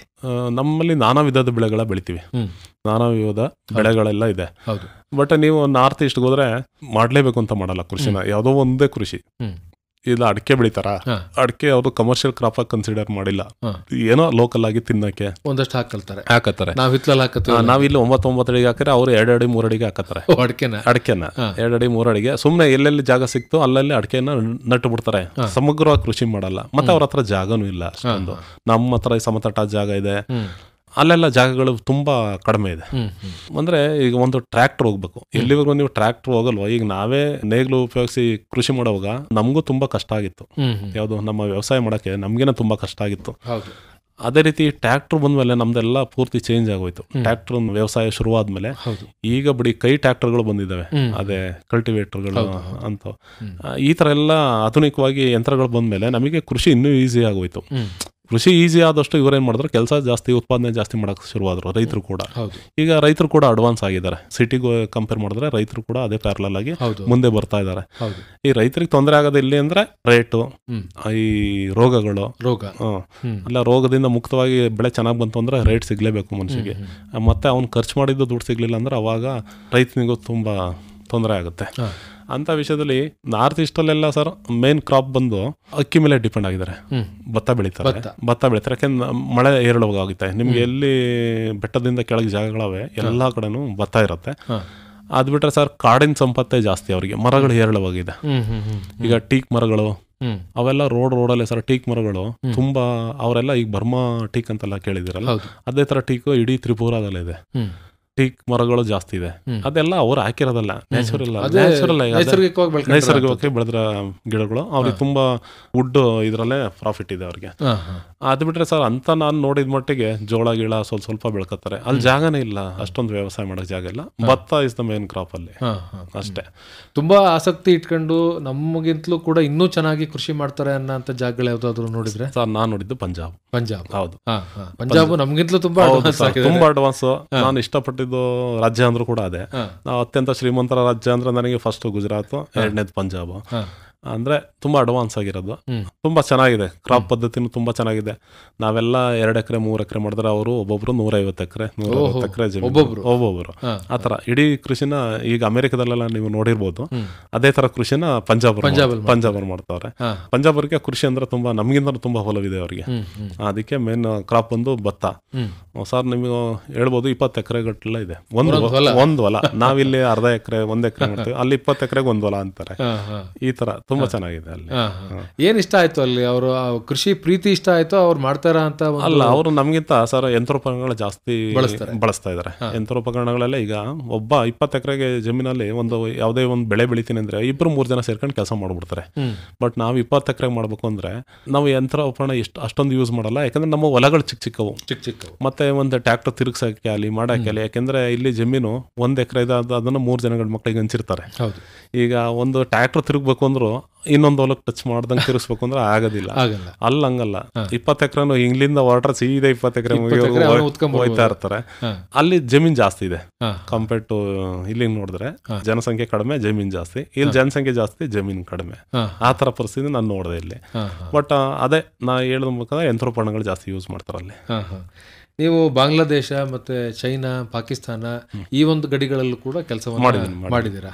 ಬೇರೆ ದೇಶದ ಕೃಷಿಯನ್ನ ನೋಡ್ಲಿಕ್ಕೆ ಏನಾದ್ರು ಕೇಳಲಿಕ್ಕೆ ಅವಕಾಶ ಆಯ್ತಾ? ಇಲ್ಲ, ಪಾಕಿಸ್ತಾನ ಕಂಪೇರ್ ಮಾಡಿದ್ರೆ ನಾವೇ ಬೆಸ್ಟ್ ಇದ್ವಿ ಕೃಷಿಯಲ್ಲಿ. ನಮ್ಗಿಂತ ಏನ್ ಜಾಸ್ತಿ ಅವ್ರು ಅಡ್ವಾನ್ಸ್ ಆಗಿಲ್ಲ ಪಾಕಿಸ್ತಾನದಲ್ಲಿ. ಯಾಕಂದ್ರೆ ಅವ್ರಿಗೆ ವಿದ್ಯುತ್ ಶಕ್ತಿ ಅಭಾವ ಇದೆ ತುಂಬಾ. ಇಡೀ ಬಾರ್ಡರ್ ಅಲ್ಲಿ ನಮ್ದೇ ಲೈಟ್ಗಳು ಉರಿಯೋದು ಸರ್. ಫೆನ್ಸಿಂಗ್ ಹಾಕಿರೋದು ನಾವೇ, ಇಂಡಿಯಾದವರೇ ಫೆನ್ಸಿಂಗ್. ಎಷ್ಟು ಕಿಲೋಮೀಟರ್ ಇದೆ? 4000 ಕಿಲೋಮೀಟರ್ ಇದೆ ನಮ್ದು ಪಾಕಿಸ್ತಾನ ಬಾರ್ಡರ್. 4000 kilometre border. 4000 ಕಿಲೋಮೀಟರ್ಗೂ ಫೆನ್ಸಿಂಗ್ ಹಾಕಿರೋದು ನಾವೇ, ಇಂಡಿಯಾದವರೇ. ಅದ್ರ ಪೂರ್ತಿ ಖರ್ಚು ಎಷ್ಟು ಕೋಟಿ ಗಟ್ಟಲೆ, ಎಷ್ಟು ಸಾವಿರಾರು ಕೋಟಿ ಖರ್ಚು ಮಾಡಿದೀವಿ, ಅದೆಲ್ಲ ನಮ್ದೇ. ಮತ್ತೆ ಈಗ ನಾನ್ ಕಾಣಂಗೆ ಎಲ್ಲಾ ಬಾರ್ಡರ್ಗೂ ಲೈಟ್ ಲೈಟ್ ಫೆಸಿಲಿಟಿ 24 ಗಂಟೆ ಲೈಟ್ ಕೊಡಬೇಕು ಅಂತ ಐತೆ. 24 ಗಂಟೆ ಲೈಟ್ ನಾವು ತಿರುಗಿಸಿರೋದಿಲ್ಲ. ಯಾವ ಕಡೆ ಗೊತ್ತಾ? ಪಾಕಿಸ್ತಾನದ ಕಡೆಗೆ ಲೈಟ್ಗಳ 100 ಮೀಟರ್ಸ್ ಪೋಲ್ಗಳವು, ಅಷ್ಟು ಎತ್ತರದ ಲೈಟ್ಗಳು. ಒಂದೊಂದು ಪೋಲ್ಗೆ 8-10 ಲೈಟು, ಅದು ಫೋಕಸ್ ಲೈಟು 400 ಮೀಟರ್ಸ್ವರೆಗೂ ಅದು ಲೈಟ್ ಇದಾಗಬೇಕು, ಕಾಣಿಸ್ಬೇಕು. ಆ ಕಡೆಯಿಂದ ಯಾವುದೇ ಏನೇ ಬರ್ತಾ ಇದ್ರು ಕೂಡ ಕಾಣಿಸ್ಬೇಕು. ನಮ್ಮ ಕಡೆಗೆ ಲೈಟ್ ಇಲ್ಲ, ಆ ಕಡೆ ತಿರುಗಿಸ್ಬಿಟ್ಟಿದ್ವಿ. ನಮ್ಮ ಕಡೆಗೆ ಏನು ಉದ್ದೇಶ ಇಲ್ವಲ್ಲ, ಆ ಕಡೆ ಕಾಣಿಸ್ಬೇಕು, ನಮಗೆ ಕಾಣಬೇಕು, ಕಾಣಬೇಕು. ನಾವು ಅಷ್ಟು ವಿದ್ಯುತ್ ಶಕ್ತಿ ವ್ಯಯ ಮಾಡಿ ಇಡೀ ಬಾರ್ಡರ್ನೇ ಕಾಯ್ತಾ ಇದ್ದೀವಿ. ಅವ್ರಿಗೆ ವಿದ್ಯುತ್ ಶಕ್ತಿ ಹಳ್ಳಿಗಳಲ್ಲಿ ಇನ್ನೂ ಪಾಕಿಸ್ತಾನದ ಕಡೆಯಲ್ಲಿ ಬಾರ್ಡರ್ಲಿರೋ ಹಳ್ಳಿಗಳಲ್ಲಿ ಇನ್ನೂ ಲೈಟ್ ಇಲ್ಲ, ಇನ್ನೂ ಲೈಟಿನ ಸಮಸ್ಯೆ ಅವ್ರಿಗೆ. ಅವರು ನೋಡ್ತಾರೆ ಇಂಡಿಯಾ ಎಷ್ಟು ಮುಂದುವರೆದಿದೆ ಅಂತ ನೋಡ್ತಾ ಇರ್ತಾರೆ. ಈಗ ವಿದ್ಯುತ್ ಶಕ್ತಿ ಎಲ್ಲಿ ಇಲ್ಲೋ ಅಲ್ಲಿ ನಿಮಗೆ ಯಾವ ಯಂತ್ರೋಪಕರಣಗಳು ಇರೋದಿಲ್ಲ. ಸೊ ಬಾರ್ಡ್ರಿಗೆ ಕನೆಕ್ಷನ್ ಅಂದ್ರೆ ಮೇನ್ ರೋಡ್ಗಳಿರ್ಬೇಕು, ರೋಡ್ ವ್ಯವಸ್ಥೆ ಇಲ್ಲ ಆ ಕಡೆ. ಅದಕ್ಕೋಸ್ಕರ ಅವ್ರಿಗೆ ಸ್ವಲ್ಪ ವ್ಯವಸಾಯ ತುಂಬಾ ಹಿಂದುಳಿದಿದ್ದಾರೆ. ಇನ್ನು ಚೈನಾ ಬಿಡಿ, ನಮ್ಗಿಂತ ಅಡ್ವಾನ್ಸ್ ಆಗಿದ್ದಾರೆ. ಅವ್ರು ತುಂಬಾ ಅಡ್ವಾನ್ಸ್ ಆಗಿ ಕೃಷಿನೂ ಮಾಡ್ತಾ ಇದ್ದಾರೆ, ಅಡ್ವಾನ್ಸ್ ಆಗಿ ಎಲ್ಲಾ ಇದರಲ್ಲೂ ನಮ್ಗಿಂತ ಡೆವಲಪ್ ಆಗಿದ್ದಾರೆ. ಅದು ನಿಜಾಂಶ, ನಾವು ಒಪ್ಕೊಳ್ಳೇಬೇಕು. ಯಾವ ದೇಶ ಚೆನ್ನಾಗಿದೆ ಅಂತ ಹೇಳಲೇಬೇಕು, ಯಾವ್ದು ಚೆನ್ನಾಗಿಲ್ಲ ಅದನ್ನ ಚೆನ್ನಾಗಿಲ್ಲ ಅಂತಲೂ ಹೇಳ್ಬೇಕು. ನಾನು ಬಾಂಗ್ಲಾದೇಶನೂ ನೋಡಿದ್ದೀನಿ, ಪಾಕಿಸ್ತಾನನೂ ನೋಡಿದ್ದೀನಿ. ಪಾಕಿಸ್ತಾನ ನಾನು 18 ದಿವಸ ಇದ್ದು ಬಂದಿದ್ದೀನಿ. ಅಂದ್ರೆ ಸರ್ ಅದು ಸುಮಾರು ಒಂದು ಸರ್ ಕ್ರೀಕ್ ಅಂತ ಒಂದು ಏರಿಯಾ ಇದೆ. ಕ್ರೀಕ್ಗಳಂದ್ರೆ ಸಮುದ್ರದ ನಾಲೆಗಳು. ಈ ನಾಲೆಗಳೇನಾಗುತ್ತೆ ಅಂದ್ರೆ ನಮ್ದು ಒಂದು ಸರ್ ಕ್ರೀಕ್ ಅಂದ್ರೆ ಸ್ವಲ್ಪ ದೊಡ್ಡ ನಾಲೆ, ಅದು ಇಂಡಿಯಾ ಮತ್ತೆ ಪಾಕಿಸ್ತಾನ ಮಧ್ಯೆ ಇದೆ. ಆ ಸರ್ ಕ್ರೀಕ್ ನಾವು ಸರ್ವೆ ಮಾಡ್ತಾ ಇದ್ವಿ. ಅದು 1947 ಇದು 18ನೇ ಬಾರಿ ಸರ್ವೆ ಆಯ್ತು. ಆ ಸರ್ವೆ ಆದಾಗ ನಾನು water wing Bhuj border security force ಅಲ್ಲಿ ಕೆಲಸ ಮಾಡ್ತಾ ಇದ್ದೆ. ಅಲ್ಲಿ ಪಾಕಿಸ್ತಾನಕ್ಕೆ ಒಬ್ರು ಆಪರೇಟರ್ ಕಳಿಸ್ಬೇಕಾಗಿ ಬಂತು. ಯಾಕೆಂದ್ರೆ ಸರ್ವೆ ಮಾಡಕ್ಕೆ 2 ಕಡೆಯಿಂದನೂ ಜನ ಹೋಗ್ಬೇಕು, ಇಂಡಿಯಾ ಸೈಡ್ ಇಂದನೂ ಹೋಗ್ಬೇಕು. ಒಂದು 20 ಜನ ನಮ್ಮ ಏನು ಡೆಲಿಗೇಷನ್ ಪಾರ್ಟಿ ಇರುತ್ತೆ, ಸರ್ವೆ ಪಾರ್ಟಿ, ಅವ್ರನ್ನ ಈ ಕಡೆಯಿಂದ ಆ ಕಡೆ ಕಮ್ಯುನಿಕೇಟ್ ಮಾಡ್ಬೇಕು, ಆ ಕಡೆಯವರು ಈ ಕಡೆ ಕಮ್ಯುನಿಕೇಟ್ ಮಾಡ್ಬೇಕು. ಯಾಕೆಂದ್ರೆ ಸಮುದ್ರದ ಮಧ್ಯೆ ಇಂಡಿಯಾ ಪಾಕಿಸ್ತಾನ ಸೇರ್ಬೇಕಲ್ಲ, ಸೇರಿದ್ರೆ ತಾನೇ ಇಬ್ರು ಒಪ್ಕೊಂಡ್ರೆ ತಾನೇ ಅದು ಸರ್ವೆ ಅನ್ನಿಸ್ಕೊಳ್ಳಲ್ಲ. ಅದನ್ನ 18 ಸಾರಿ ಮಾಡಿದೀವಿ, ಆದ್ರೂ ಇನ್ನೂ ಪಾಕಿಸ್ತಾನ ಒಪ್ಕೊಂಡಿಲ್ಲ. ಆ ಸರ್ವೆಗೆ ನನ್ನನ್ನು ಡೀಟೇಲ್ ಮಾಡಿದ್ರು ಆಸ್ ಎ ಆಪರೇಟರ್. ನೀವು ಪಾಕಿಸ್ತಾನಕ್ಕೆ ಹೋಗ್ಬೇಕು ಅಂದ್ರೆ, ಪಾಕಿಸ್ತಾನ ಅಂದ್ರೆ ಸಿಟಿ ಅಲ್ಲ, ಬಾರ್ಡರ್ ಅಲ್ಲೇ ನೀವು ಆ ಕಡೆ ಕ್ರಾಸ್ ಆಗ್ಬಿಟ್ಟು ಅವರ ಇದ್ರಲ್ಲಿ ಇರ್ಬೇಕು ಅಂತ. ಅವಾಗ 18 ದಿವಸ ಸರ್ ನಾನು ಸರ್ವೆಗೆ ಪಾರ್ಟ್ ಆಗಿದ್ದೆ. ಅಲ್ಲಿ ನಾನು ಪಾಕಿಸ್ತಾನಕ್ಕೆ ಹೋದೆ, ಅಲ್ಲಿ ಆಪರೇಟರ್ ಜೊತೆ ನನ್ನ ಕೆಲಸ. ಅಲ್ಲಿಂದ ಒಬ್ಬನ ಆಪರೇಟರ್ನ ಪಾಕಿಸ್ತಾನದವ್ರು ಇಲ್ಲಿ ಕಳ್ಸಿದ್ರು ಇಂಡಿಯಾಗೆ, ಅವರು ನಮ್ಮ ಆಪರೇಟರ್ ಜೊತೆ ಕೆಲಸ. ಈಗ ನಾವು ಇಬ್ರು ಕನೆಕ್ಟ್ ಮಾಡ್ಬೇಕು. ಈ ಜನಗಳ ಯಾವಾಗ ಎಷ್ಟು ಗಂಟೆಗೆ ಕಳಿಸ್ಬೇಕು, ಹೈ ಟೈಡ್ ಯಾವಾಗಿದೆ, ಲೋ ಟೈಡ್ ಅಂತ ಸಮುದ್ರದ್ದು ಟೈಡ್ಗಳು ಇರುತ್ತಲ್ಲ, ಸಮುದ್ರದ ನೀರಿನ ಟೈಡ್ಸ್, ಆ ಟೈಡ್ಸ್ ಮೇಲೆ ಹೋಗ್ಬರುತ್ತೆ, ಕೆಳಗೆ ಹೋಗಿ ಬರುತ್ತೆ, ಎಷ್ಟು ಗಂಟೆಗೆ ಯಾವ ಗಾಳಿ ಬೀಸುತ್ತೆ, ಮತ್ತೆ ವಿಂಡ್ ವೆಲಾಸಿಟಿ ಎಷ್ಟಿದೆ ಎಲ್ಲಾನು ನಾವು ಅಲ್ಲಿ ಅವರಿಗೆ ತಿಳಿಸ್ಬೇಕಾಯ್ತು. ಈಗ ಬಿರುಗಾಳಿ ಬರ್ತಾ ಇದೆಯಾ, ಇಲ್ಲ ಮಳೆ ವಾತಾವರಣ ಇದೆಯಾ, ನೀವು ಸಮುದ್ರದಿಂದ ವಾಪಸ್ ಬನ್ನಿ. ಯಾಕಂದ್ರೆ ಅವರು ಸರ್ವೇರ್ ಸರ್ ಅವ್ರ ಕೆಲಸ